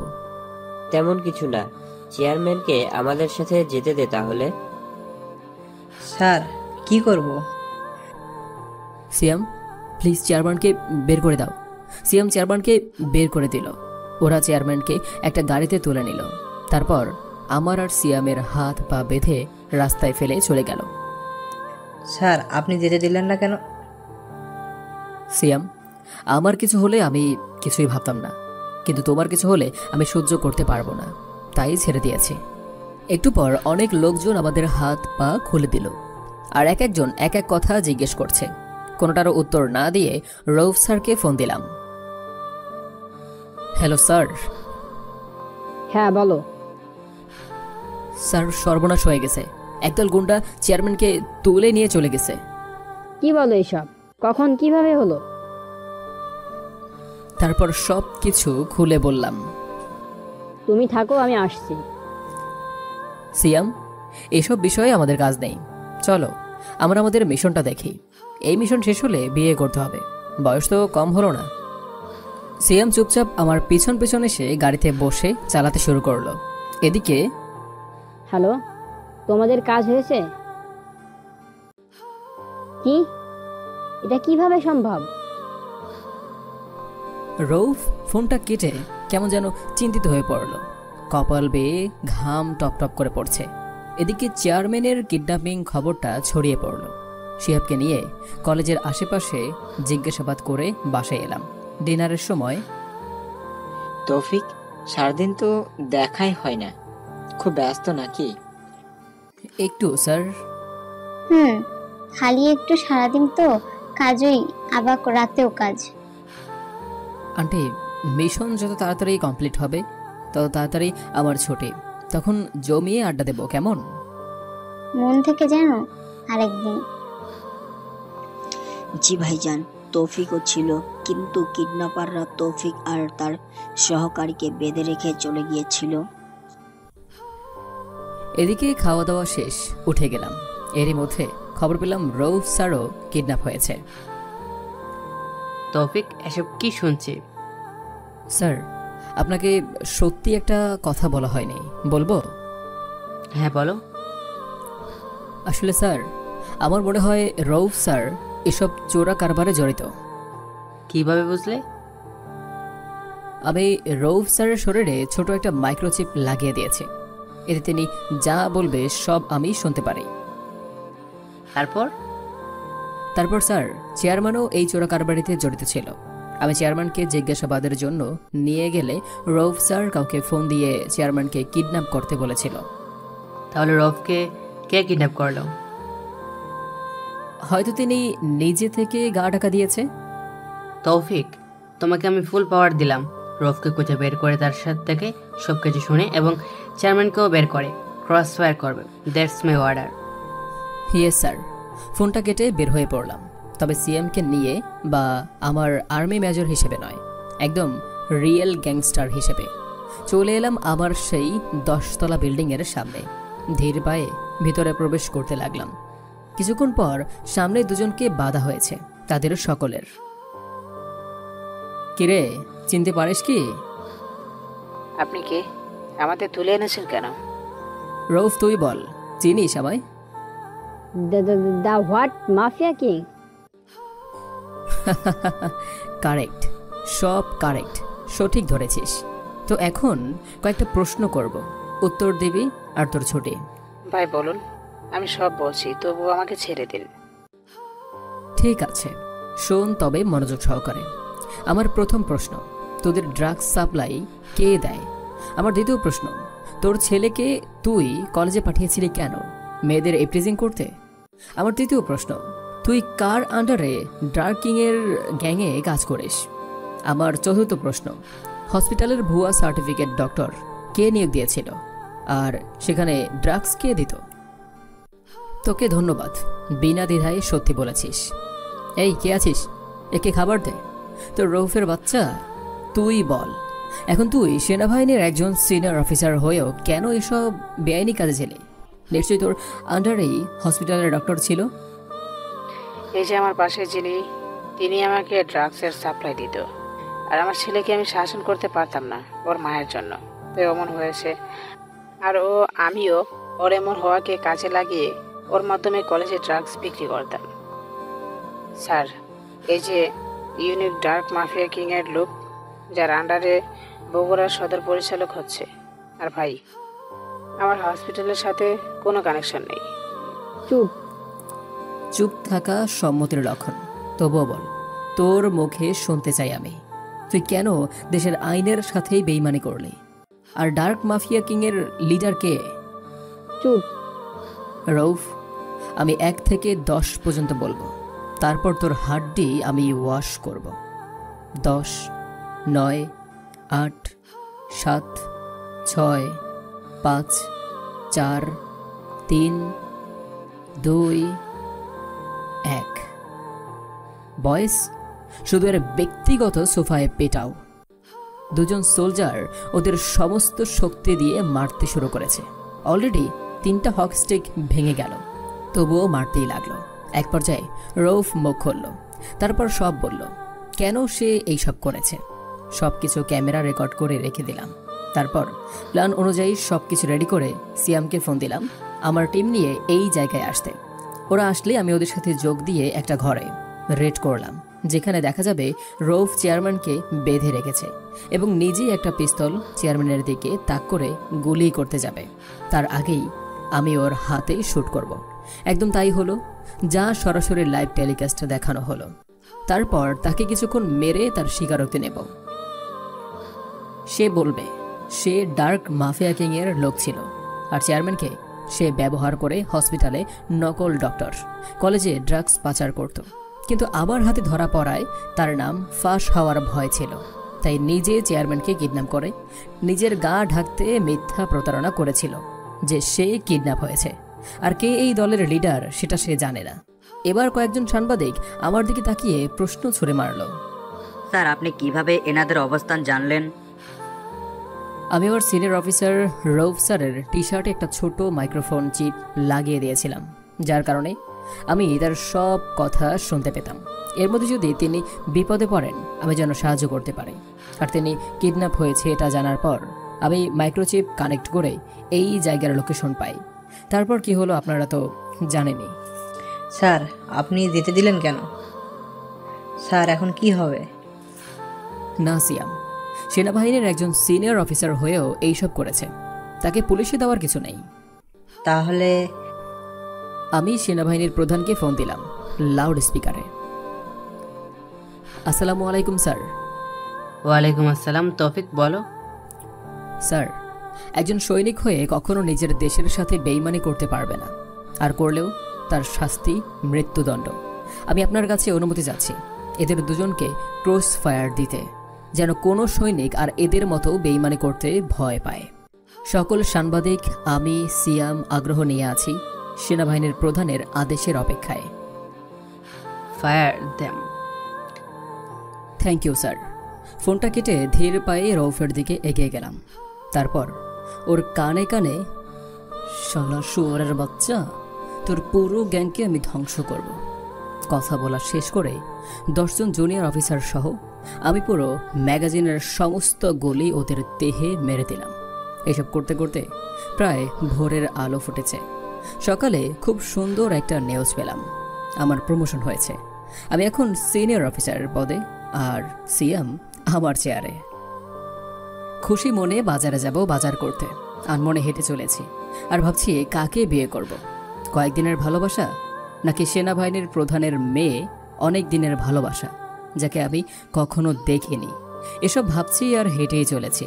অমনি একটা মাইক্রোবাস সামনে এসে 3-4 জন আমার হাত পা ধরে মুখে রুমাল টেপ পেঁচিয়ে ধরল। বুঝলাম ক্লোরোফোম মাখানো রুমালটাতে, তাই নিঃশ্বাস বন্ধ করে রাখতে গিয়েও ব্যর্থ হলাম। এক পর্যায়ে নিজে দেহের ভার ওদের শরীরে এলিয়ে দিলাম। যখন চোখ খুললাম তখন আবারও কোনো অন্ধকার কুঠুরিতে বাঁধা অবস্থায় দেখলাম, তবে এবার শিকল দিয়ে। নড়াচড়া করারও কোনো উপায় নেই, তবুও খুব কষ্টেই আমার ডান হাতের 2 ইঞ্চি নিচে ছোট একটা ট্রাকার লাগানো আছে, তাতে ক্লিক করলাম। এখন শুধু অপেক্ষার পালা। এদিকে সিয়াম আর সেনাবাহিনীর প্রধানের কথোপকথন। আসসালামু আলাইকুম স্যার। ওয়ালাইকুম আসসালাম। সিয়াম, তৌফিক এখন কোথায় আছে? আজ 4 দিন হলো তৌফিকের কোনো কন্ট্যাক্ট করতে পারছি না কেন ওর সাথে? স্যার, তৌফিক স্যার আজ 4 দিন নিখোঁজ। আমরা খুঁজে চলেছি কিন্তু এখনো পাইনি। না সিয়াম, এটা তো হতে পারে না। তুমি দ্রুত খুঁজে বের করো। জি স্যার, আমি চেষ্টা করছি। ফোন কেটে সিয়াম তার ঘড়ির দিকে তাকাতেই দ্রুত সিয়াম বের হয়ে পড়ল, সাথে পুরো টিম। কয়েক ঘন্টা পর, আচ্ছা আমাকে কে তুলে নিয়ে এসেছিল? স্যার, এটা এখনো জানা যায়নি, তবে স্যার আমরা যাদের বেআইনি অস্ত্র ধরেছি তারাই এইসব করেছে, যতদূর আমার মনে। কতজন ছিল এখানে, আর এই জায়গাটা কই? স্যার, জায়গাটা এখন পুরনো বাংলো, আর এখানে 10 জন ছিল, সব কয়টাকে মেরে দিয়েছি। গুড সিয়াম, চলো তাড়াতাড়ি বের হই, বলা তো যায় না কি হয়। জি স্যার। দ্রুত সেই বাংলো থেকে বের হয়ে এলাম। অনেকেরই প্রশ্ন যে সিয়াম কিভাবে বাঁচালো আমাকে। আসলে ভাই, এটা বললে গল্প কেমন লাগবে আমি অন্যদেরটা বলে দিলে, তাই কিছু বিষয়ে রহস্য বা অজানা থাকাই ভালো। স্যারের বাসায় এলাম, তারা জানতে চাইলো কি হয়েছিল। আমিও কোনো রকম গোজামিল দিয়ে বুঝিয়ে রুমে এসে বসে সবকিছু ভাবতে লাগলাম।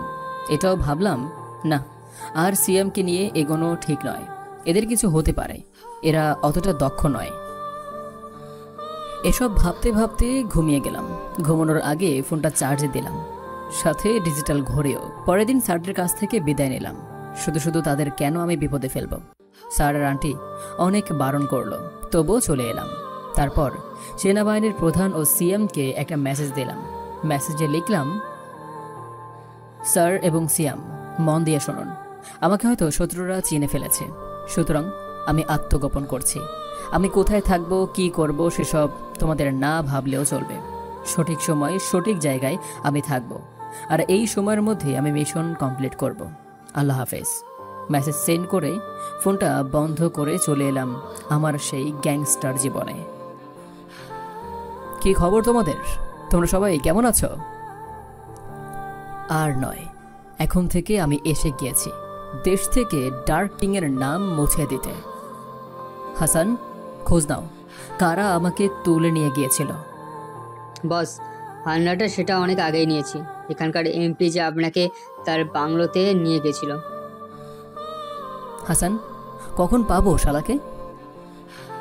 বস, এখন সকাল 10টা বাজে।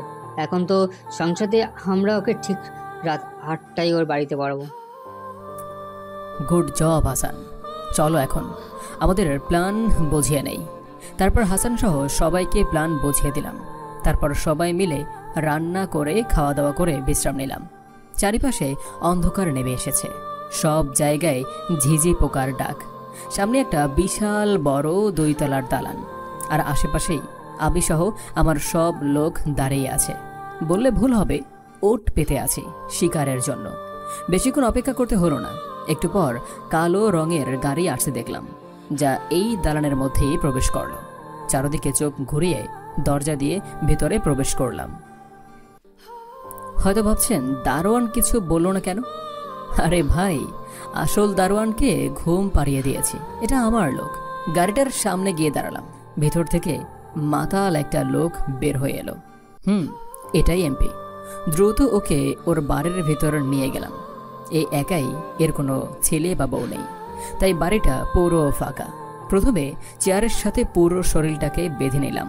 তারপর, হাসান, তোমার কাজ শুরু করো। হাসান এমপির মুখে পানি মেরে দিল, আর এমপি একটু পরে মদের নেশা কেটে গেল। তারপর, তা তুই মেজর তৌফিককে কেন কিডন্যাপ করেছিলি? কে তুই? ভালো চাস তো আমাকে ছেড়ে দে, নয়তো কি? বল বল, আমি ভয় পেলাম তোর কথা শুনে। তুই চিনিস আমি কে? কে তুই? তোর জম। নাক বরাবর একটা ঘুষি মেরে বললাম। ভাই, আমাকে মারছেন কেন? বলছি আমি। বল, শুনছি আমি।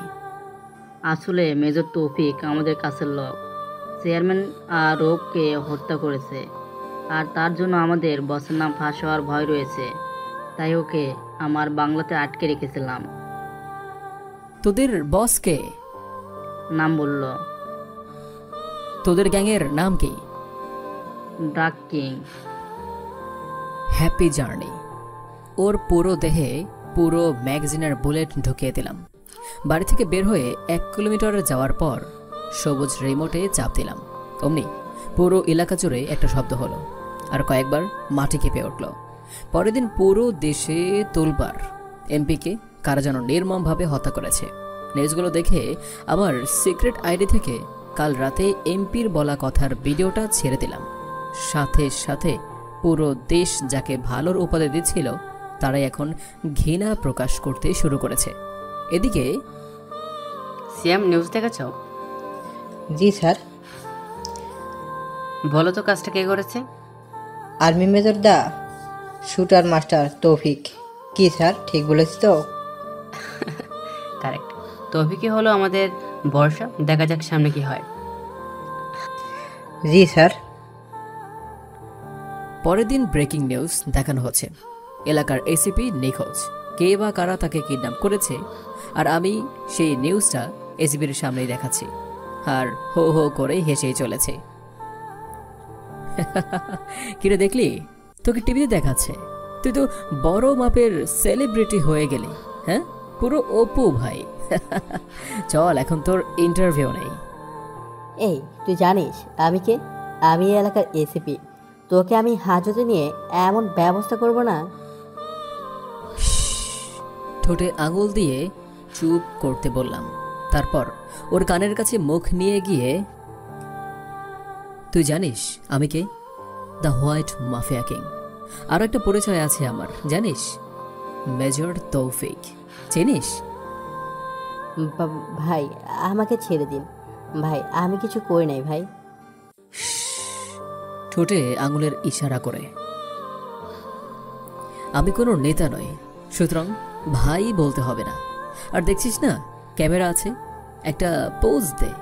শোন, এখন আমি তোকে যা যা প্রশ্ন করব উত্তর দেবে। জানিসই তো ভাই ক্যামেরা চলছে।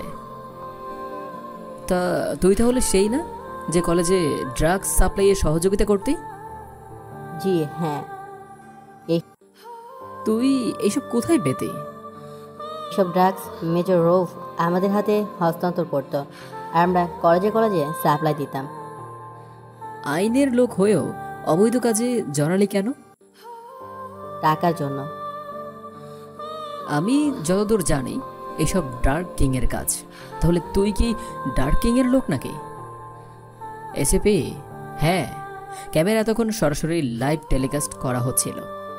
লাইভ বন্ধ করে, সুন্দর ইন্টারভিউ দিয়েছি শুভ ভাই, চল এবার তোকে উপরে পাঠিয়ে দেই। একেও গুলি করে মেরে দিলাম। শালা এদের জন্য আমার কত বুলেট যে খরচ হচ্ছে। একটুবার উঠে আমার ব্যক্তিগত নাম্বারটা ওপেন করলাম, অমনি ফোনে রিং বেজে উঠল। দেখলাম অচেনা নাম্বার, তাই কৌতূহল হয়ে ফোনটা রিসিভ করলাম। হ্যালো, আসসালামু আলাইকুম, কে বলছেন? ওপাশ থেকে মেইলি কণ্ঠ ভেসে এলো। ওয়ালাইকুম আসসালাম, আমি আপনার হবু স্ত্রী বলছি। আপনি ভুল নম্বরে ফোন দিয়েছেন বোন, ফোনটা রেখে নাম্বারটা আবার ডায়াল করুন। জি না জনাব, আমি ঠিক নাম্বারই ডায়াল করেছি এবং ঠিক লোকের সাথেই কথা বলছি। কিন্তু আমার মনে হলো আপনি ভুল নম্বরে ফোন করেছেন, সুতরাং ফোন রাখুন, নয়তো পরিচয় দিন। আমি তানিয়া সুলতানা। কি জনাব, চিনতে পেরেছেন? আপনার বাবার নাম? সেনাবাহিনীর প্রধান লেফটেন্যান্ট কর্নেল রহিম চৌধুরী। কি চিনেছেন? ও ম্যাম, আপনি তো বলুন কি দরকার। তেমন কিছুই না, বলছি কবে মিশন শেষ হবে? বয়স তো বেড়ে যাচ্ছে, এখন 19 চলছে। বলছি কবে বিয়ে করব? ম্যাম, 20 বছর পূর্ণ হোক, তখন না হয় ভেবে দেখব। এখন রাখি, কাজে আছে। আপনি কোথায় আছেন এখন? আছি কোথাও, না জানাই ভালো। আমি কিন্তু নাম্বার ট্যাগ করে চলে আসব। আমিও তো কাঁচা খেলোয়াড় নই মিসেস তৌফিক। হ্যাঁ, আমি আপনার বাবার চেয়েও 2 ধাপ এগিয়ে। এটা পার্সোনাল নাম্বার, কোনো লোকেশন দেখাবে না। আশা করি বুঝতেই পেরেছেন। এখন আল্লাহ হাফেজ। পরের দিন ঘুম থেকে উঠে ফোনটা হাতে নিলাম, দেখলাম আবারও অচেনা নাম্বার থেকে ফোন। আবারও কৌতূহল নিয়ে রিসিভ করলাম। হ্যালো, আসসালামু আলাইকুম, কে বলছেন? জি, আমি তনু, তনু পাখি। তনু পাখি? কি দিন আসলো রে বাবা, পাখিরাও এখন ফোন ব্যবহার করে। তা তনু পাখি, বলুন আপনার কি লাগবে? গম খাবেন? আই শুনুন, আমি মানুষ আর আমাকে চেনেন না, তাই না? তাহলে মনে করিয়ে দিই। হ্যাঁ, তাই ভালো হবে, বলুন। মনে আছে আপনাকে ভরা মাঠে ঠাস ঠাস করে চর মেরেছিলাম? সেই আমি। ইস, মান ইজ্জত লুটিয়ে নিলেন পাঠক পাঠিকাদের সামনে। এত বেশি ভাব নিলে এমনই হবে। আর আপনি আমার উপর কোনো তাবিজ পড়া করেছেন নাকি বলেন তো? সেই প্রথম দিন থেকে আপনার কথা ভাবছি, আর নাম্বার নিয়ে ফোন দিব করে আজ 5 দিন পর ফোন দিয়ে দিলাম। কি ঠিক করেছি না? হ্যাঁ, ফোন দিয়ে আমার উদ্ধার করেছেন। এখন বলুন কি বলবেন। তেমন কিছু না, আমি আপনার সাথে সারা জীবন তনু পাখি হয়ে সংসার করতে চাই। আজও সবাই ভালোবাসি বলে, আর আপনি সোজা সংসার? খুব ভয়ানক মেয়ে তো। এখন শুনুন, কোনো মেয়ের সাথে কথা বলবেন না, আর বললে একটা মেয়ের সাথে কথা বলবেন। আমি কিন্তু একটা সতী নিব, এর বেশি নয়, মনে থাকে যেন। হ্যালো হ্যালো, কেটে দিল ফোনটা। বিরক্তি নিয়ে উঠতে যাব, আবার ফোন দেখলাম ইভা দিয়েছে। বল পেতনি, কি ভাইয়া, তাহলে এত দূর এগিয়ে গেছো, আমার বান্ধবীকে পটিয়ে নিয়েছো? দেখ ইবা, রাগাবি না, ফোনের মধ্যে গিয়ে মারবো কিন্তু, বেয়াদব মেয়ে। আমার নম্বর ওকে কে দিয়েছে? হ্যাঁ, আমি কি জানি, আমি দেইনি। সেটা আমি বুঝেছি। এখন আমার মাথা খাচ্ছে, তুইও খাচ্ছিস, আর একদিকে স্যারের মেয়েটাও। উফ, পাগল হয়ে যাব আমি। পাঠক পাঠিকারা, আপনাদের বাসা পাবনা হলে আমায় বলবেন, আমি আপনাদের বাসায় বেড়াতে যাব। এই পেতনি, মুখ বন্ধ কর, আমি ফোন রাখি। ফোনটা কেটে বাথরুমের দিকে যাব, অমনি আবার ফোন এলো, কিন্তু আবার এটাও পেয়েছে। আবার ফোনটাও জরুরি, তাই না দেখে দ্রুত ফোনটা রিসিভ করে, হ্যালো, আপনি যেই হন না কেন, আমি এখন ওয়াশরুমে যাব, যদি বেঁচে থাকি আবার আমি কল ব্যাক করব। তারপর রকেটের স্পিডে আমি ছুটলাম ওয়াশরুমে। আহ, কি শান্তি! একেবারে গোসল করে বের হয়ে এলাম। তারপর ফোনটা সেই নাম্বারে ব্যাক করতে গিয়ে চক্ষু চড়ক গাছ। আরে, এ তো সেনাবাহিনীর প্রধান। আসসালামু আলাইকুম স্যার। তা স্যার, আপনার হাগু করা হয়েছে তো? জি স্যার। তৌফিক, তোমার কোনো খোঁজ নেই কেন? স্যার, মেসেজে আমি কারণ বলে দিয়েছি। আমি দেখেছি। মিশন কতদূর সেটা তো বলো। এখন শেষ জনকে শুধু তুলে আনতে হবে, তাহলেই মিশন সাকসেসফুল, কিন্তু এটা খুবই কঠিন আর রিস্কের। সাবধানে করো, তোমার উপর কিন্তু আমার মেয়ের দায়িত্ব আছে। ওহ স্যার, প্যারা আর দিবেন না, এমনিতেই কাল রাতে খুব প্যারা দিয়েছে। দাঁড়াও, আরও একটু প্যারা দিয়ে বলে। মাথা নিয়ে কোথায় তুই? স্যার, আপনার মেয়েকে ডাকছেন কেন? তুমি আমার কম প্যারা দাওনি, তুমি আমায় কম প্যারা দাওনি জামাই বাবাজি, আজ আমিও একটু দেই। ফোন কাটবে না, that's my order. Okay sir. ফোনটা কানে লাগিয়ে বসে শুনছি বাবা মেয়ের ফটর ফটর। বাবা ডেকেছো আমায়? মা, তুই নাকি জামাই বাবাজিকে রাতে প্যারা দিয়েছিস, সেটারই বিচার দিল। এও বললো তোকে নাকি বিয়ে করবে না। কি এত বড় কথা! দাঁড়াও, ফোনটা কই রেখেছি, নিয়ে আসি। আরে মামুনি, এই নে ফোন, আমি ওকে লাইনে রেখেছি, কথা বল। যাও বাবা, তোমার লজ্জা নেই? মেয়ে আর জামাইয়ের কথা শুনবে, আমার লজ্জা করবে। উফ, বাঁচলাম, আমার ফোনের টাকা বাঁচবে। আম্মাজান, তোমার আম্মুটা কই? ওই যে পাশের রুমে তোমার অপেক্ষায় আছে। তৌফিক, ফোন কাটো আর তোমার হুবু বউকে সামলাও, আমি আমার বউকে সামলাই। ওকে, তানিয়ার আম্মা কোথায়? ওগো তানিয়ার আম্মা কোথায় তুমি? দিলাম ফোন কেটে, আর ভাবছি শালা বুড়ো বয়স হলো কিন্তু এখনো রস ফুরায়নি। মনে হয় রস অত বেশিও ঢালেনি। এসব ভাবছি আর হাসছি, এদিকে আমার ফোনটা কেঁদেই চলেছে। হ্যাঁ বউ, বলো। বাহ, একদিনেই বউ নাকি পাম দিতে ডাকলে? কোনটা? দুটোই। তা কি করছে আমার বাবুটা? এই যে আমি ওয়াশরুম থেকে এসে প্যাম্পাস পরছি। ছি, তুমিও না, এই বয়সে কেউ প্যাম্পাস পরে? তাহলে কেউ কি 26 বছরের একটা যুবককে বাবু ডাকে? হ্যাঁ, ধুর, আনরোম্যান্টিক বর একটা। তো নতুন কাউকে বেছে নাও, তাহলে আমি বাঁচি। কুত্তা, তোকে আমি বিয়ে করব তো করবই, দরকার হলে তুই আরো একটা বিয়ে কর, এতে আমার সমস্যা নেই। তোর ভালোবাসা 203 ভাগাভাগি করে নিব, তবু আমি তোকেই বিয়ে করব। বলছি, আমায় কাটাকাটি না করে দুজনে দুটো জামাই নিলেই তো পারো, আমিও বাঁচলাম, তোমরাও জামাই পেলে। সেটা পরে দেখব, এখন বলো, খাওয়া দাওয়া করছো নাকি এখনো হাগুবাগু করে মাখিয়ে বসে আছো? ওয়াশরুমের কাজকর্ম শেষ করে আপনার অপেক্ষায় আছি, এসে পরিষ্কার করে দিয়ে যান। এটা তো ভাগ্যের বিষয়, বিয়ের আগেই বরের সেবা করব। দ্রুত অ্যাড্রেস দাও, আসছি আমি। সেটাই হচ্ছে লুচু বেডি। আমার কি সম্মান নাই? হ্যাঁ আছে তো সম্মান, কিন্তু বউয়ের কাছে লজ্জা নাই। তা বউ, তোমার চান্দু বাবা কি তোমার আম্মুকে রস দেয়নি? জি, তুমি এসব কি বলো? তো কি বলবো, বইরা বেটার মাথায় তো চুলই ওঠে না, টাকলু হইছে, তবুও এখনো রস গেল না। সন্দেহ হয় তুমি ওই টাকলুর মেয়ে তো। ঠিক আছে, ডিএনএ টেস্টের রিপোর্ট তোমায় দেখাবো নে। আচ্ছা আর শোনো, এইচআইভি এরও পরীক্ষা কইরো, নয়তো আমি শেষ। ঠিক আছে, তাও করব। ও হ্যাঁ শোনো, তোমার রক্তটাও পরীক্ষা কইরো, বলা তো যায় না আমাদের সন্তানের কোনো সমস্যা হইলে। আমি সব পরীক্ষা করব, দরকার হলে হাগু, তবু তোরেই বিয়ে করব। হ্যালো হ্যালো, ধরো সবাই শুধু রাগে দেখায়, আমার একটা কাকে দেখাবো নিজেই জানে না। তারপর ফ্রেশ হয়ে বেরিয়ে পড়লাম নাস্তা করতে। নাস্তা করে এসে বসে রইলাম, এরই মধ্যে ফোন এলো। হ্যালো বস, মিশন কমপ্লিট, শুধু আপনার হুকুমের অপেক্ষা। গুড জব হাসান, তুমি পুরোপুরিভাবে প্রস্তুতি নাও, আসছি আমি। ফোনটা রেখে বিছানায় শুয়ে পড়লাম, কারণ মিশনে যেতে হবে রাতে, তাই জেগে থাকার জন্য ঘুমের প্রয়োজন।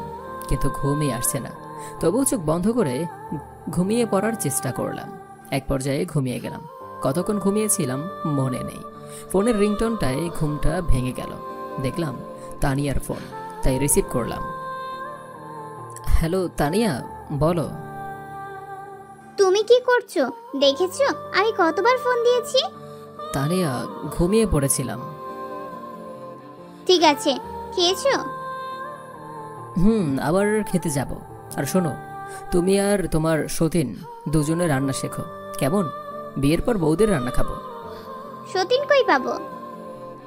তোমার যাকে পছন্দ হয় তাকেই বানাও, আমি বিয়ে করতে রাজি আছি। ঠিক আছে, তাহলে আমি সতীন খুঁজি, তারপর দুজনে রান্না শিখবো। ফোনটা কেটে দ্রুত ফ্রেশ হয়ে রেডি হয়ে বের হয়ে পড়লাম। সামনে বিশাল 5 তলা একটা বাড়ি। হাসান। জি বস, বলুন। খবর পাক্কা তো? একদম পাক্কা। এরই মধ্যেই ফোনটা বেজে উঠল, রিসিভ করলাম। আমরা আজ মিশনে আসবো না, অন্যদিন করব। হাসিন কি আমার বস? আমি যা বলবো তাই হবে। ফোন রেখে হাসানের দিকে তাকালাম। ভাই কি হলো এটা? হাসান, একটু পর বুঝবে, এখন এইসব দারোয়ানকে টপকে দাও দ্রুত। এরা তো আমার লোক বস। তাতে কি, এরা বেঈমান, এটাই বড় কথা। নাও, কিল দেম। হাতের ইশারা করতেই বৃষ্টির মতো বুলেট তীর বেগে তার নিশানাতে লাগতে লাগলো। মুহূর্তেই সব গার্টের কিল্লা ফতে। হাসান, তোমার পিস্তলটা এগিয়ে দাও তো। কেন বস? এটা পুরনো হয়ে গিয়েছে, নতুন নিতে হবে। দ্রুত পিস্তল বের করো। হাসান পিস্তলটা বের করে দিল। আমি চেক করে দেখলাম ম্যাগাজিনে গুলি রয়েছে, সাথে লোড করা। তাই সাইলেন্সার লাগিয়ে হাসানের কপালে ঠেকিয়ে, হাসান তোকে আমি কি দেইনি, আর তুই কিনা বেইমানি করলি? ভাই আপনি কি কি বলছেন? হয়তো এই ভাবছিস আমি জানলাম কিভাবে। এই দেখ। হাসানের টি শার্ট থেকে মাইক্রোচিপটা দেখিয়ে বললাম, এটা দিয়ে তোর সব কথাই আমি শুনেছি। ভাই ভুলে গেছে ভাই। বাহ, এমন করিস কেন? যা, ওপরে ভালো থাকিস। শালা বেইমানের কোনো মাফ নেই। পরপর পুরো ম্যাগাজিনের বুলেট ওর কপালে ঢুকিয়ে দিলাম। আবারও ধূপের আড়ালে গেলাম, গাড়ির বের হওয়ার শব্দে। যা ভেবেছি তাই। বাড়ি থেকে একটু দূরে আসতেই গাড়ির চাকাতে গুলি করলাম এবং অপেক্ষা করতে লাগলাম। এমন সময় গাড়ি থেকে একটা লোক বের হলো। হ্যাঁ, এটা আমার চাচা ফেরদৌস, যে কিনা জানে না আমি হোয়াইট মাফিয়া কিং। চাচা দেখে হাতে পিস্তল নিয়ে বের হতে যাবে, অমনি ওর 5 সেকেন্ডে 2টা গুলি করেছি, যা ওর 2 কাঁধে ফুটো করে দিল। তারপর ওর দিকে এগিয়ে গেলাম। চাচা, কি খবর? তুমি এখানে পড়ে আছো কেন? বাবা তৌফিক, দ্রুত হসপিটালে নিয়ে চল আমায় বাবা, আমায় বাচ্চা। ডার্ক মাফিয়া কিং এর সেক্রেটারি, যে কিনা তার আপন ভাতিজা হোয়াইট মাফিয়া কিংকে মেরে ফেলার প্ল্যান করেছিল ডার্ক মাফিয়া কিং এর সাথে। তাকে আমি বাঁচাবো? তুই হোয়াট, মাফিয়া কিং? কেন বলো তো? কোনো সন্দেহ আছে? আর থাকলেই বা কি? যা, উপরে ভালো থাকিস। একেও মেরে দিলাম। তারপর দরজা দিয়ে ভিতরে ঢুকে ভিতরে গিয়ে ড্রয়িং রুমে চোখ পড়তেই চোখ কপালে উঠে গেল। তবুও একটু নাটক করা শুরু করলাম। বাবা, চাচি, মা, তোমরা ইভাকে বেঁধে রেখেছো কেন? আমাদের নাদান বাচ্চা কিছুই বোঝে না। তা বাবা, হোয়াইট মাফিয়া কিং কিভাবে হলি? মাফিয়া? তাও আমি? কি বলছো তোমরা? ইভাকে ছেড়ে দাও। বললেই ছেড়ে দেবো? কত বড় প্ল্যান ছিল আমাদের, আর তুই সেটা নষ্ট করলি। তোর বাবা মা চাচা চাচিকে তো অনেক আগেই মেরেছি, তোকেও বের করেছি বাড়ি থেকে, কিন্তু এই মেয়েটার উপর কেমন মায়া হয়েছিল তাই বাঁচিয়ে রেখেছি। এখন এর মরার সময় হয়েছে। এই গুলি কর এই গুলি কর একে। খেয়াল করলাম এরা তিনজনই জানালার সোজা দাঁড়িয়ে আছে। ও তাই? ভালোই ভালোই বললাম ছেড়ে দে, নয়তো কি রে ছোকরা? আইজ্যাক, পাগলা, তোরা এবার কই যাবি বল? মারবো নাকি ছেড়ে দেব? ছাড়বো না তো অবশ্যই। এখন তার আগে এই বেশদের হিসাব মেটাই। পকেটে ছুরি ছিল, দুজনারই মুখ থেকে জিব্বাটা বের করে কেটে ফেলে সাথে সাথে গলাটা নামিয়ে দিলাম। তারপর ইভার বাঁধন খুলে দিলাম। পাগলি আমাকে দেখেই কেঁদে দিল। কি হয়েছে আমার পাগলিটার? কাঁদে কেন? ভাইয়া, এরা জানি। এখন এদের খেলাটা শেষ করতে হবে, তুমি ওয়েট করো বলে পাশ থেকে চেয়ারটা টেনে বসলাম। বসার আগে ক্যামেরা অন করে ইভার হাতে দিলাম। তার মানে তুই সেই ডার্ক মাফিয়া কিং? তোর নাম শুনে মনে হচ্ছে তুই ফরেনার। তাহলে তোর চেহারা বাংলাদেশিদের মতো কেন? হ্যাঁ, প্লাস্টিক সার্জারি করেছি। তোর মূল উদ্দেশ্য কি ছিল এই দেশে আসার? এই দেশকে নিজের দখলে আনা। তোর মতো ফরেনাররা এমনই হয়। যা, তোর দেশ লাগতো না, যা, তোকে পুরোপুরি পৃথিবীর বুক থেকে মুছে দিলাম। AK-47 দিয়ে পরপর পুরো ম্যাগাজিন ওর বুকের ওপর খরচ করেছি।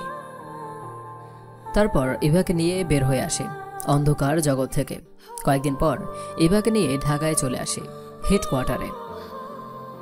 কংগ্রাচুলেশন তৌফিক, এত বড় একটি মিশন কমপ্লিট করার জন্য। এটা আমার ডিউটি স্যার। তারপর মেডেল পরানো হলো। সব কিছু শেষ করে ইভাকে নিয়ে বের হতে যাব, উনি শ্বশুর সামনে হাজির। স্যার কিছু বলবেন? স্যার নয়, এখন আমি অফ ডিউটিতে। তা জামাই বাবা যে, এবার আমার মেয়েটাকে নিজের করে নাও। আমার বয়স হয়নি স্যার। না, বয়স হয়নি, এতদিন বিয়ে করলে সন্তানের বাবা হতে। ঠিক বলেছিলাম মামনি তো? ভাইয়া, এরা বিয়ে করো। দেখলেন শ্বশুর মশাই, আমার বোনটা বলল, কি করে না শুনি। কি ভাবলে? ভাবছি বিয়েটা করেই ফেলবো। চলো চলো, শুভ কাজে দেরি করতে নেই।